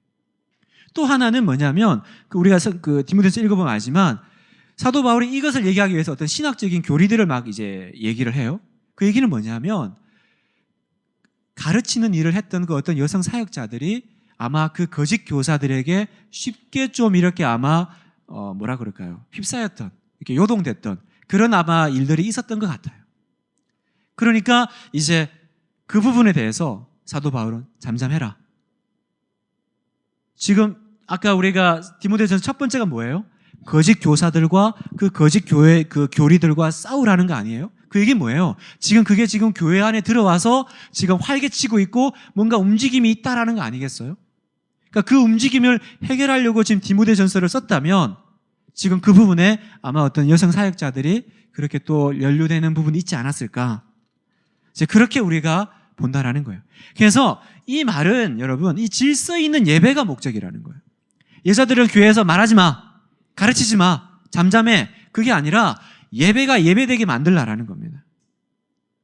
서신서는 그래서 어떤 이 문장과 어떤 단락을 보고요, 거기서 그냥 신학적인 명제를 도출해 버리시면 안 돼요. 서신서는 그 특별한 상황을 해결하기 위해서 신학의 어떤 그 구체적인 그 해결 방안을 던져준 거예요. 자, 여기서 제가 서신서를 읽는 방법을 조금 여러분하고 짚고 넘어가겠습니다. 서신서, 편지를 우리가 읽을 때는요, 그게 바울 서신이든 뭐 베드로 서신이든 간에 여러분 유의해야 될 게 있어요. 그게 뭐냐면 첫 번째, 1차 독자는 우리가 아니라는 걸 아셔야 돼요. 나한테 쓴 게 아니에요, 지금. 21세기에 살아가는 우리한테 쓴 게 아니라, 분당 우리 교회 쓴 게 아니라 그 당시의 문화와 배경 속에 있는 그 사람들에게 쓴 거예요. 두 번째, 그래서 그 사람들에게 쓴 거기 때문에 그 사람들의 어떤 처해 있는 독특한 상황과 문제점을 해결하기 위해서 이 서신서를 썼다라는 거지, 기독교 신학을 설명하기 위해서 기록한 것이 아니다라는 겁니다. 그래서 서신서를 읽을 때는요, 그 본문에서 너무 크게 확대해가지고 어떤 이렇게 뭐라 그럴까요? 교리나 어떤 결론들을 내어버리시면 안 된다라는 거예요. 그래서 여자는 잠잠해라. 그래서 결론, 여자는 말하면 안 된다. 그렇게 결론을 내리시면 안 된다라는 거예요.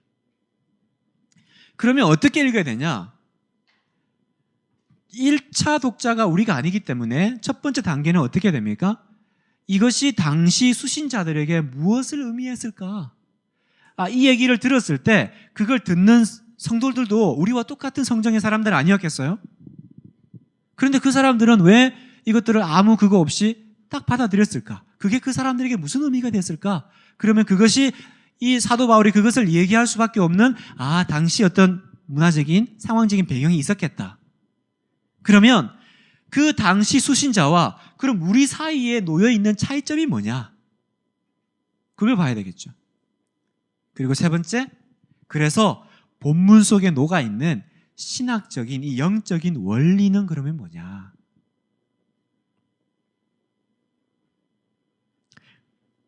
그래서 아까 그 여자에 대한 그 여성 선도에 대한 문제는 뭐예요?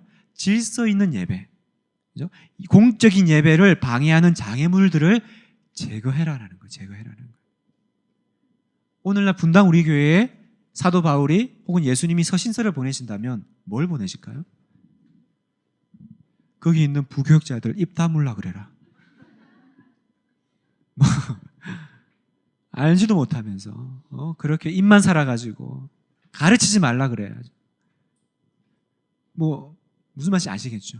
그러니까 그러면 교육자들은 말하면 안 되는구나. 그게 아니라 선생된 자는 더 입 조심하고 더 내가 정말 이렇게 영적인 권위를 가지고 그렇게 해야지 그냥 나불나불 되는 게 아니다.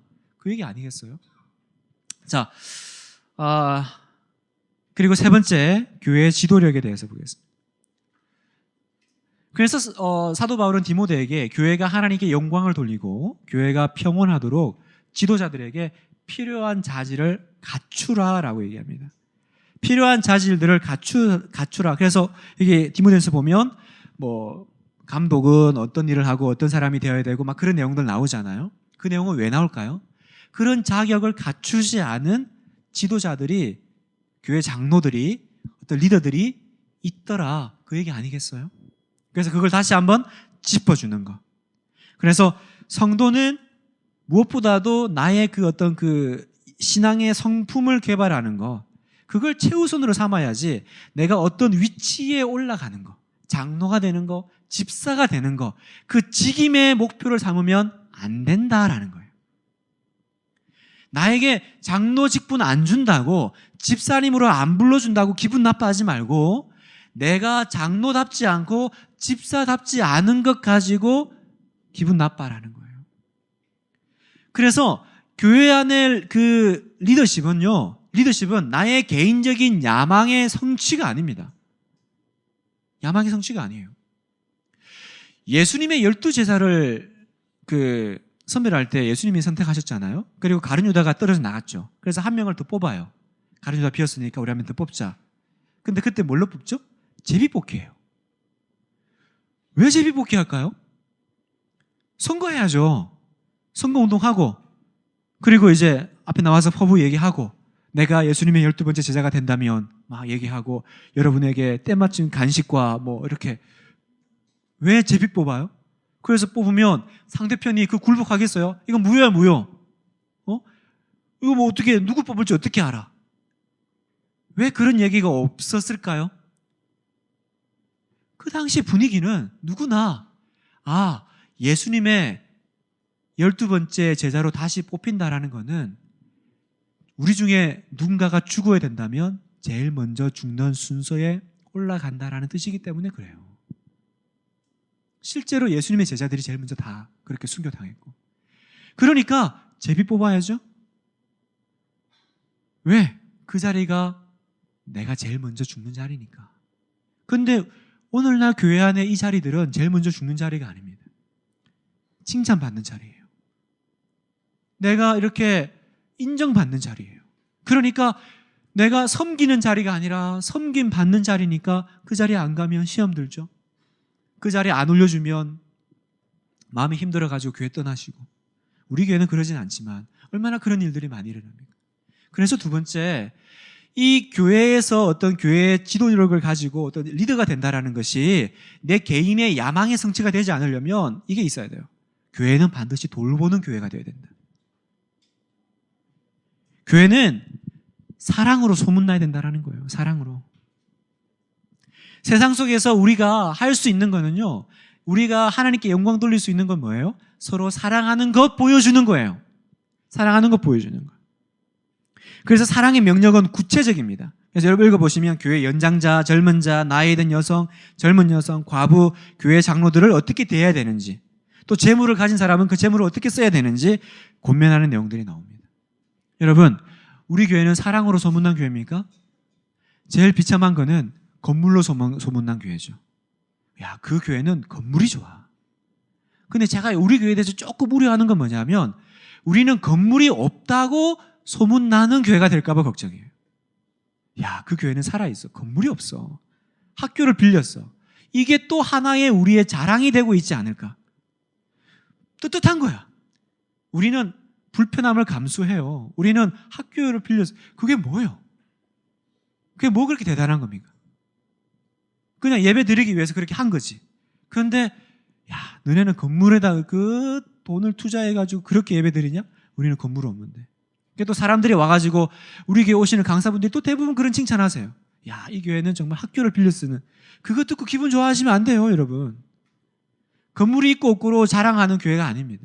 사랑으로 소문난, 돌봄으로 소문난 교회가 돼야지. 제일 비참한 게 건물로 소문난 교회. 그래서 우리는 돌본다는 건 뭐예요? 우리는 다른 사람을 축복하기 위해 축복받은 사람들이다. 우리 같이 한번 읽어볼게요. 다시 한번 시작. 우리는 다른 사람을 축복하기 위해 축복받은 사람들이다. 이게 우리의 고백입니다. 우리 교회 고백이에요. 나는 다른 사람을 축복하기 위해서 축복받았다. 하나님이 여러분을 축복해 주셔야 된다면 이유는 하나예요. 여러분이 다른 사람을 축복하고 돌보라고. 하나님이 여러분에게 어떤 리더의 자리에 주시고 세워주셨다면 이유는 하나예요. 섬기라고. 그죠? 그리고 세 번째, 지도자는 훈련에 매진해야 된다는 거예요. 훈련 받아야 된다는 겁니다. 훈련. 능력 있는 교회 지도자가 되기 위해서는요, 가만히 있으면 되는 게 아닙니다. 훈련 받아야 됩니다. 배워야 됩니다. 제자 훈련 받아야 되고, 큐티 해야 되고요. 기도 훈련 받으셔야 돼요. 여러분, 가만히 있으면 점점 이렇게 어려워지고 힘들어집니다. 그래서 디모데후서 보면 경건에 힘쓰라고 계속 얘기하잖아요. 그죠? 육체의 훈련은 약간의 유익이 있지만 경건은 금생과 내세에 정말 유익이 있다. 약속이 있는 내용이다. 제가 이 내용을 볼 때마다 사도 바울은 운동 안 하시는 분이구나. 육체 훈련은 약간의 유익이 아니라 굉장히 큰 유익이 많거든요. 운동을 안 해본 사람이니까 약간의 유익이 있다라고 얘기했구나. 운동한 사람들은 운동하면 얼마나 유익이 많은지. 근데 운동도 그렇게 유익이 많은데 경건의 훈련은 여기서뿐만 아니라 내세에도 약속이 있다. 저는 여기에 참 의미가 있다고 봐요. 이 땅에 살아가는 데만 필요한 것이 아니라 내세에 우리가 주님 앞에 살아가는 그 시간에도 쓸모 있는 내용들이다라는 거예요. 어떻게 쓸모 있게 되는지는 가보면 알겠죠. 자, 그렇게 하면 여러분 디모데 전서를 한번 이렇게 우리가 정리를 좀 하겠습니다. 그리고 이번에 지금 우리가 두 개를 봐야 되니까 바로 디도서로 넘어가겠습니다. 제가 반에는 반드시 맞춰드릴 테니까 걱정을 하지 마세요.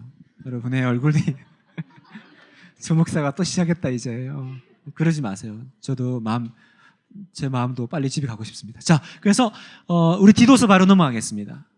디도서는 그레데 섬이 배경입니다. 자, 그러면 그레데가 어디냐? 그레데는 지중해상의 5번째. 어떤 분은 4번째라 그러고 또 어디는 또 5번째래요. 그건 중요한 게 아니니까. 어쨌든 큰 섬 중에 하나인데 그레데가 구약에서는 갑돌이라고 나옵니다. 갑돌. 이게 아모스에 아마 나올 거예요. 갑돌에서 온 누구. 그래서 갑돌인데 이 그레데 섬에는 그 이다라는 산이 있죠. 그 산이 그 제우스의 출생지로 이제 그렇게 알려져 있습니다. 구약에서는 갑돌로 불렸는데 이 갑돌이 어디냐면 원래 블레셋 민족들의 본것이에요. 그렇게 이스라엘 백성들을 괴롭혔던 그 호전적인 인물들, 그 민족들이 바로 블레셋 아닙니까? 신약에는 블레셋이 등장하지는 않아요. 등장하지는 않는데 그 섬에는 다분히 블레셋적인 기질들이 아마 남아있었던 것 같습니다. 그래서 여기에서 목회하는 사람들은 그런 기질을 가진 또 우리도 이렇게 해변가나 또 섬에 계시는 분들 보면 확실히 기질이 다르잖아요. 목소리가 크고 뭔가 이렇게 그 미신들도 굉장히 좀 이렇게 세고 제 아버지가 그 어릴 때 그 섬에서 이렇게 목회를 하셨거든요. 아, 무서웠어요. 그때 진짜 자, 시간이 없으니까 자 디도서 1장 12절에 보면 그레데인 중에 어떤 선지자가 말하되 그레데인들은 항상 거짓말장이며 악한 짐승이며 배만 위하는 게으름뱅이라. 사도 바울이 그렇게 그 디도서에 이렇게 썼어요. 그래서 그레데식으로 한다. 헬라인들의 표현 중에 야, 얘 완전히 그레데식인데 이게 무슨 말이냐면 거짓말한다라는 거예요. 거짓말한다. 그러니까 이제 우리 강의를 큐티 공개가 강좌 들은 분들은 이제 막 얘기하다가 야, 이 그레데식 아니야?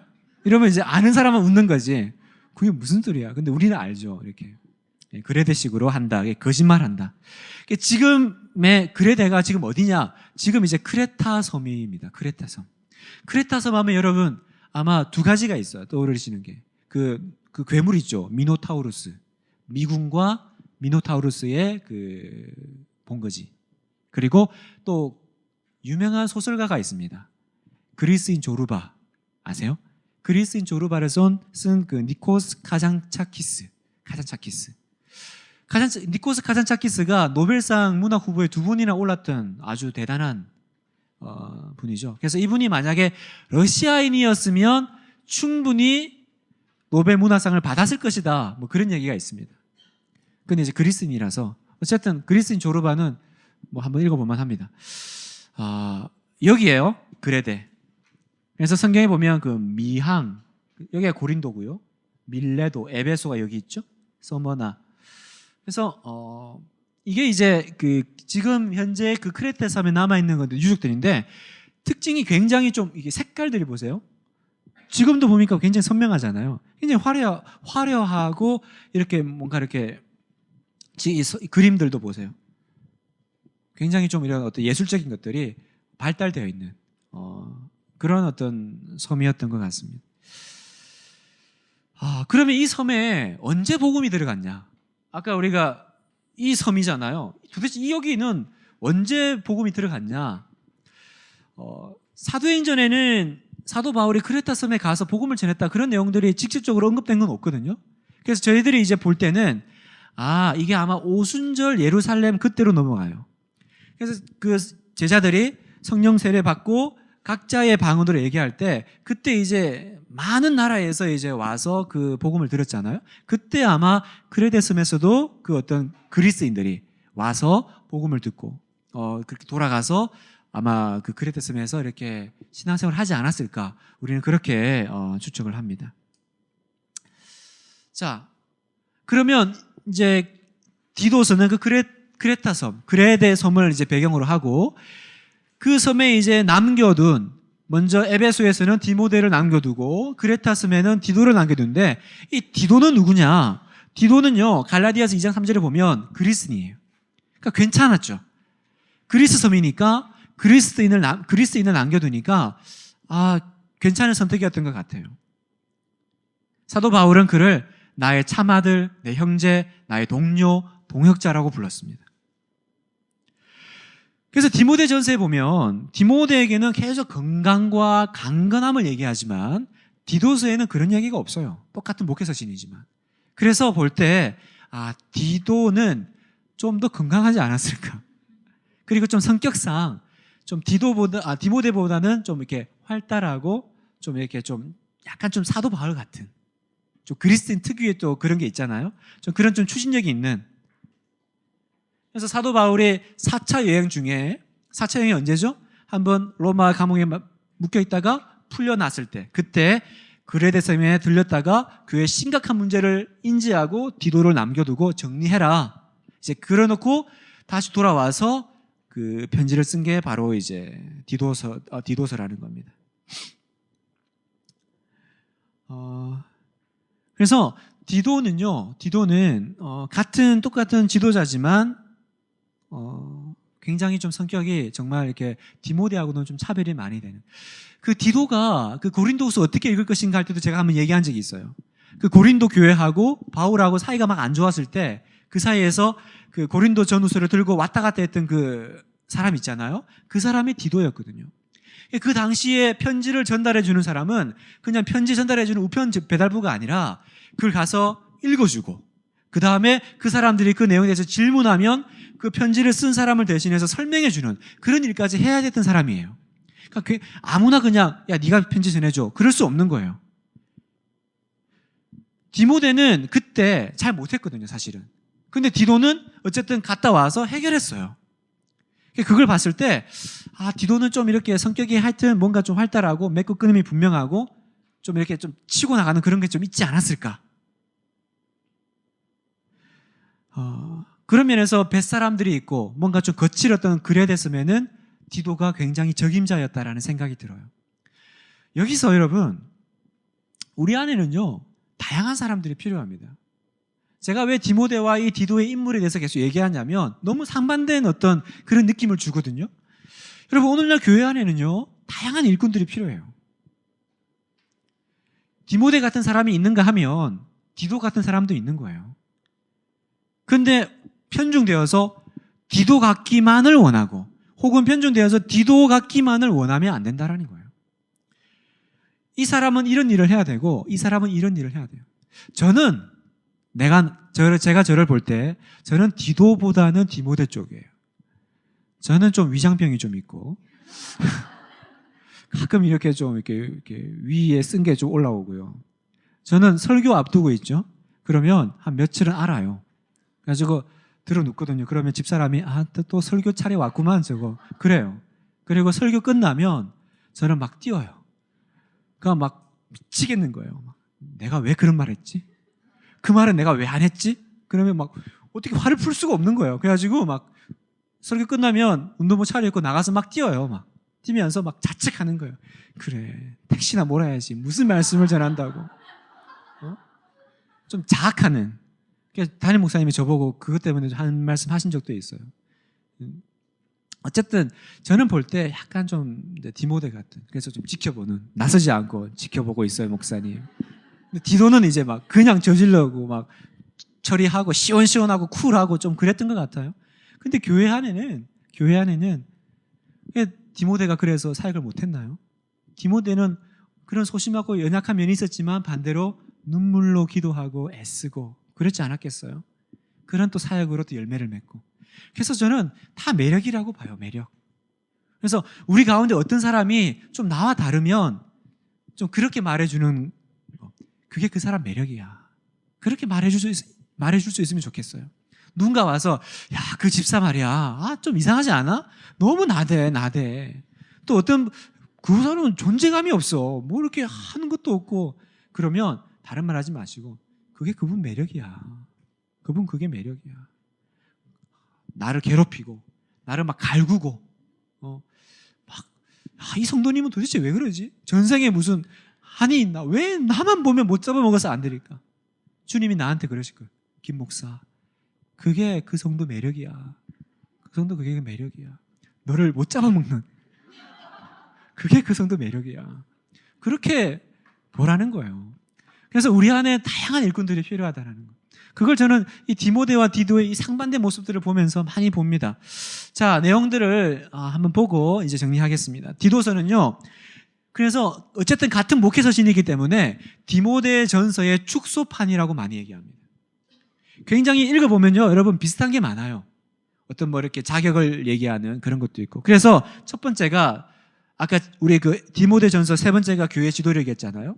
제가 디도서의 첫 번째도 교회 지도력으로 제가 삼았습니다. 왜 지도력이냐? 디도서 1장 5절에 보면 왜 바울이 디도를 그레데섬에 남겨놨는지 그 이유가 나옵니다. 내가 너를 남겨둔 이유는 남은 일을 정리하고, 그러니까 뭔가 지금 문제가 생긴 거죠. 그거 정리하고 그 다음에 내가 명한 대로 각 성에 장로들을 세우게 하려 함이라, 지도자를 세우게 하려고 디도를 남겼다라는 거예요. 그래서 감독 혹은 장로의 조건 15가지가 나옵니다. 그건 제가 여러분 그 표에 넣어놨죠? 그래서 이거는요, 디모데 전서도 비슷하게 나와요. 근데 여기서 감독은 뭐고 장로가 뭐냐, 이게 이제 조금 이제 얘기가 있거든요. 제가 이해한 바로는 어떤 때는 장로고 어떤 때는 감독이에요. 이게 분리되는 것 같지가 않아요. 왜냐하면 사도 바울이 자기가 예루살렘에 가기 전에 밀레도 항구로 그 에베소 장로들을 부르거든요. 장로를 불렀을 때 뭐라고 말하냐면 하나님이 여러분을 교회의 감독으로 세웠다, 이렇게 얘기해요. 그리고 베드로도 베드로 서신에서 보면 뭐라 그러냐면 자기를 나도 장로된 자요라고 얘기해요. 그러니까 이제 제가 이게 이 장로와 감독의 어떤 그 직분과 역할을 보면 그게 또 비슷해요.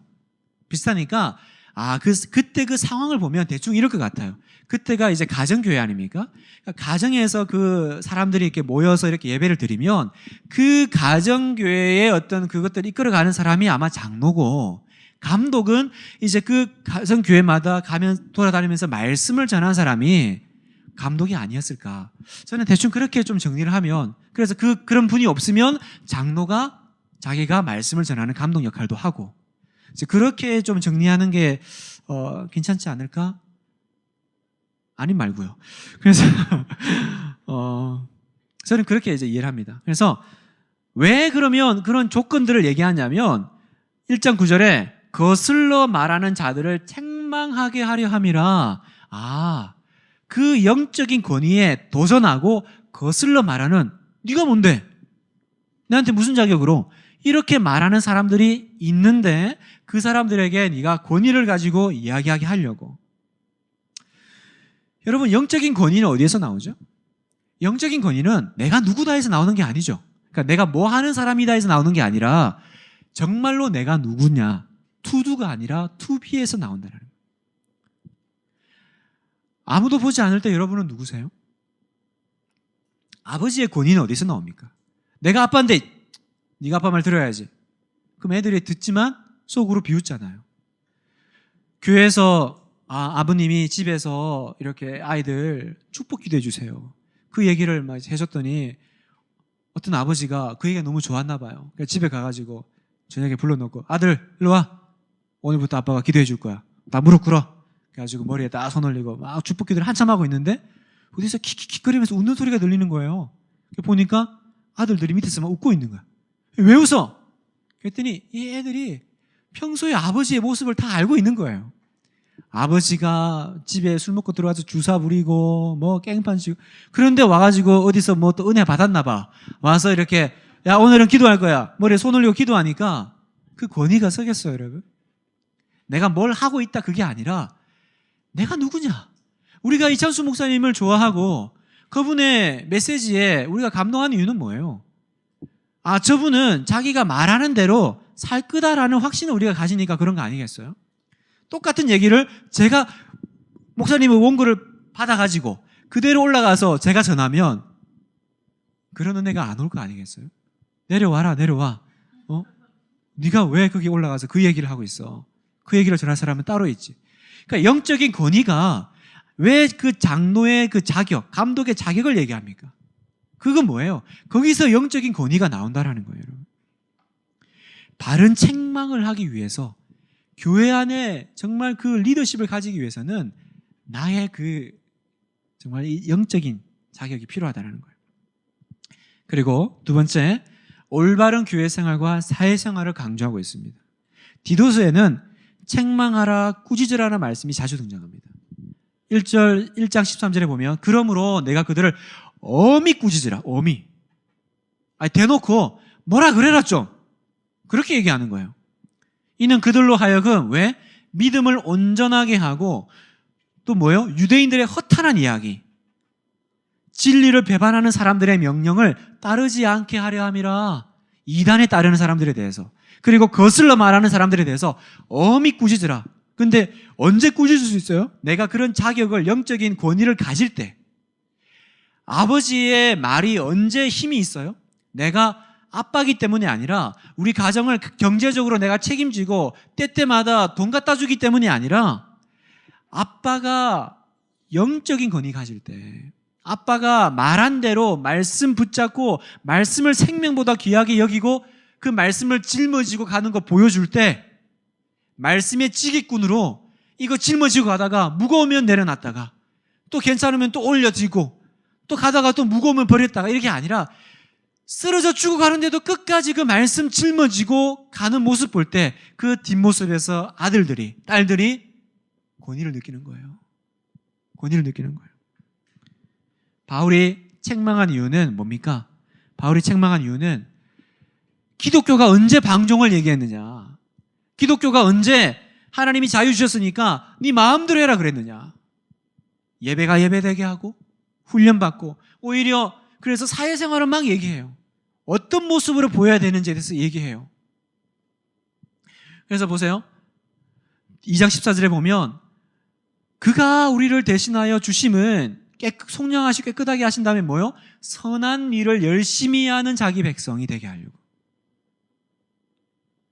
또 3장 8절에 조심하여 선한 일을 힘쓰게 하려 함이라. 선한 일을 힘쓰게 하려 함이라. 그걸 위해서 교회가 있고 그걸 위해서 너는 엄히 꾸짖으라. 근데 엄히 꾸짖으려면 어떻게 해야 돼요? 네가 먼저 영적인 권위를 가져라. 근데 오늘날 우리 현대 교회 안에는 이 두 가지가 없는 거예요. 첫 번째, 우리 지도자들의 영적인 권위가 없어요. 제가 전에 얘기했지만 목사의 말이 안 먹히는 이유는 틀린 말 해서가 아니라 권위가 없으니까. 그죠? 말하는 게 재수가 없으니까. 재수가 없는 거 아니에요? 네가 틀린 말 해서가 아니라 너가 재수 없어. 너가. 그 말하는 네가 재수 없어. 그 얘기 아니에요? 그러니까 뭘 교회가 얘기하면, 뭘 교회 리더가 얘기하면 그 다음에 두 번째, 그 책망이 교회 안에서 이루어지지 않는 거예요. 바로 잡히지가 않는 거예요. 교회 안은요, 여러분, 치리라는 것이 있습니다. 치리는요, 하나님이 교회에 주신 중요한 천국 열쇠 중에 하나예요. 하이델베르크 교리 문답을 보면 천국을 여는 열쇠가 두 가지가 있는데 첫 번째는 복음 설파와 두 번째는 치리예요. 복음을 통해서 그 사람을 죄에서 구원받게 하고 또 그 사람을 책망하고 때로는요, 벌을 내려서, 교회가 벌 내린다는 거 아세요, 여러분?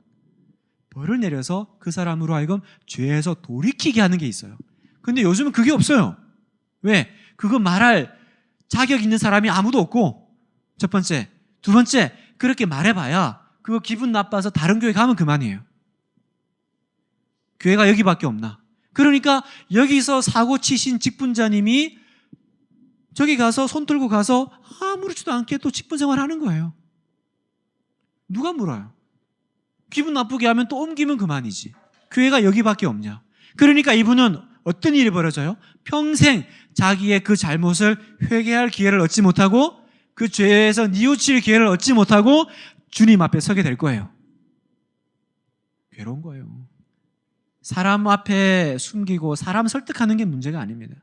여러분이나 저나 다 이제 신앙생활 노련해가지고 서로 뭐 얘기하면 다 좋아할지 알아요. 목사는 성도가 뭐 얘기하면 좋아할지 알고요. 성도님들은 목사 오면 무슨 얘기하면 목사가 좋아할지 알아요. 그러니까 서로 좋아하는 얘기 해줘요. 그러다 보니까 가면 쓰죠. 가면 쓰니까 우리 안에서 해결돼야 될 것들은 해결되지 않고 언제까지 가요? 주님 앞에 갈 때까지 가는 거예요. 그래서 결국은 언제 드러나요? 주님 앞에서 드러나요. 그때 까디집어지는 거예요. 그때 괴로운 거예요, 여러분. 그때 괴로운 거예요.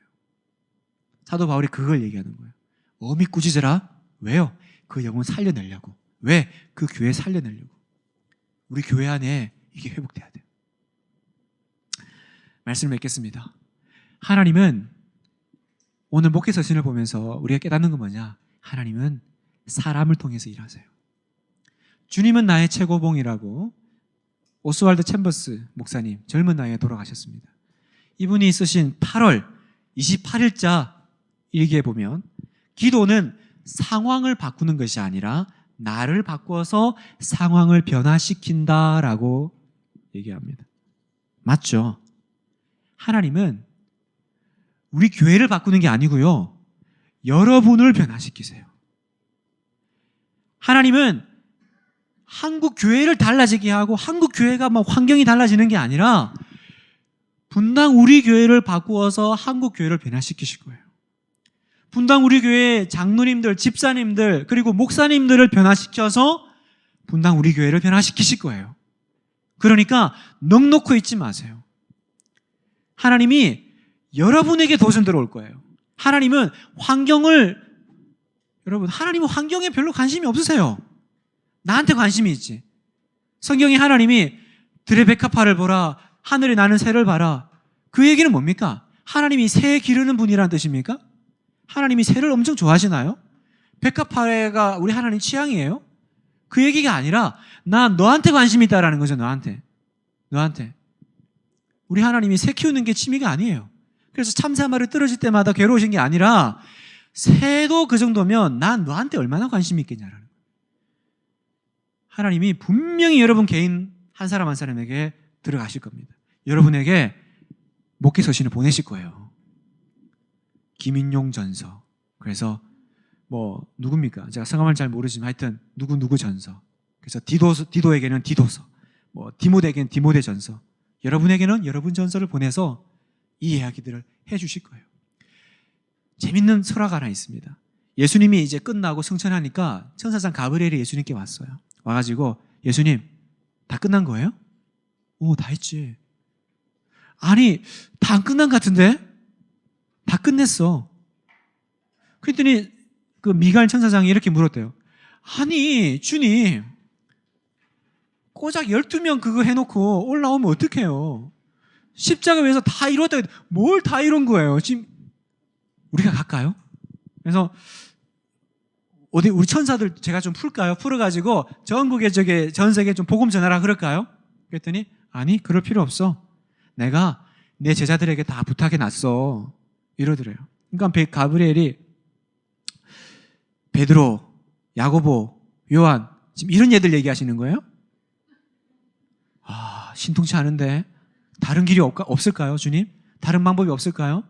그때 예수님 뭐라 그랬냐면 아니 다른 계획 없어. 난 그들이 전부야.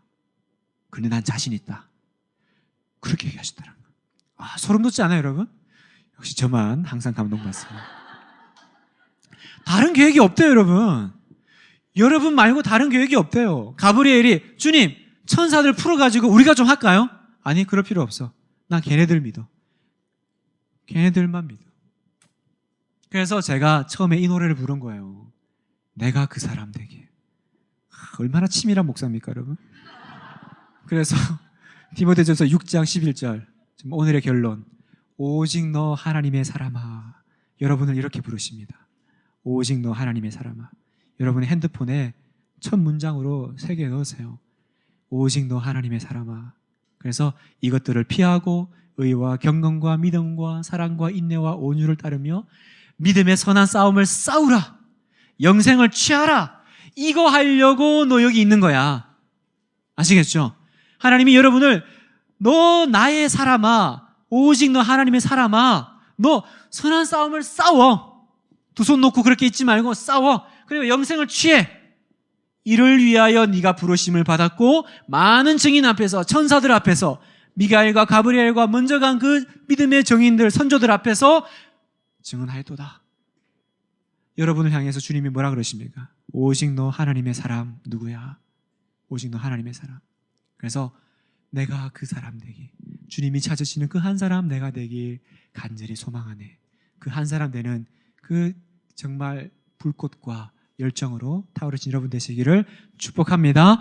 제가 한번 기도하겠습니다. 하나님 아버지, 우리 주님의 구원 사역은 멈추지 않습니다. 사명 없이 구원만 받아 여기 머물러 서 있는 우리가 되지 않게 하시고, 아버지 하나님, 주님이 나를 오직 너 하나님의 사람아 영생을 취하라, 선한 싸움을 싸우라 하시니, 주님, 내가 이제 전투하는 성도, 하나님 이제 영생을 취하는 성도, 영적인 권위를 가지고 훈련받는 성도 되겠습니다. 그래서 하나님, 내가 이를 위하여 이거 하려고 나는 이것 때문에 고생하는 사람이 되기로 자청하고 결단합니다. 사도 바울같이, 그리고 디모데같이, 그리고 디도같이 먼저 간 우리의 믿음의 선조들을 따라 나도 그 뒷모습 내 아이들에게, 내 사람들에게 보여주기를 원합니다. 내가 그리스도를 본받은 것 같이 너희도 나를 본받는 자 되라고 당당히 말했던 사도 바울 같이 나도 내 아이들에게 너희는 나를 본받는 자 되라, 내 순원들에게, 내 친구들에게 너희는 나를 본받는 자 되라라고 말할 수 있는 내가 되기 원합니다. 여기 앉아있는 우리 모든 성도님들이 그런 한 사람 되기를 축복해 주시옵소서. 우리 구주 예수님의 이름으로 간절히 기도합니다. 아멘. 축복합니다. 감사합니다. 마쳤습니다. 안녕히 돌아가십시오.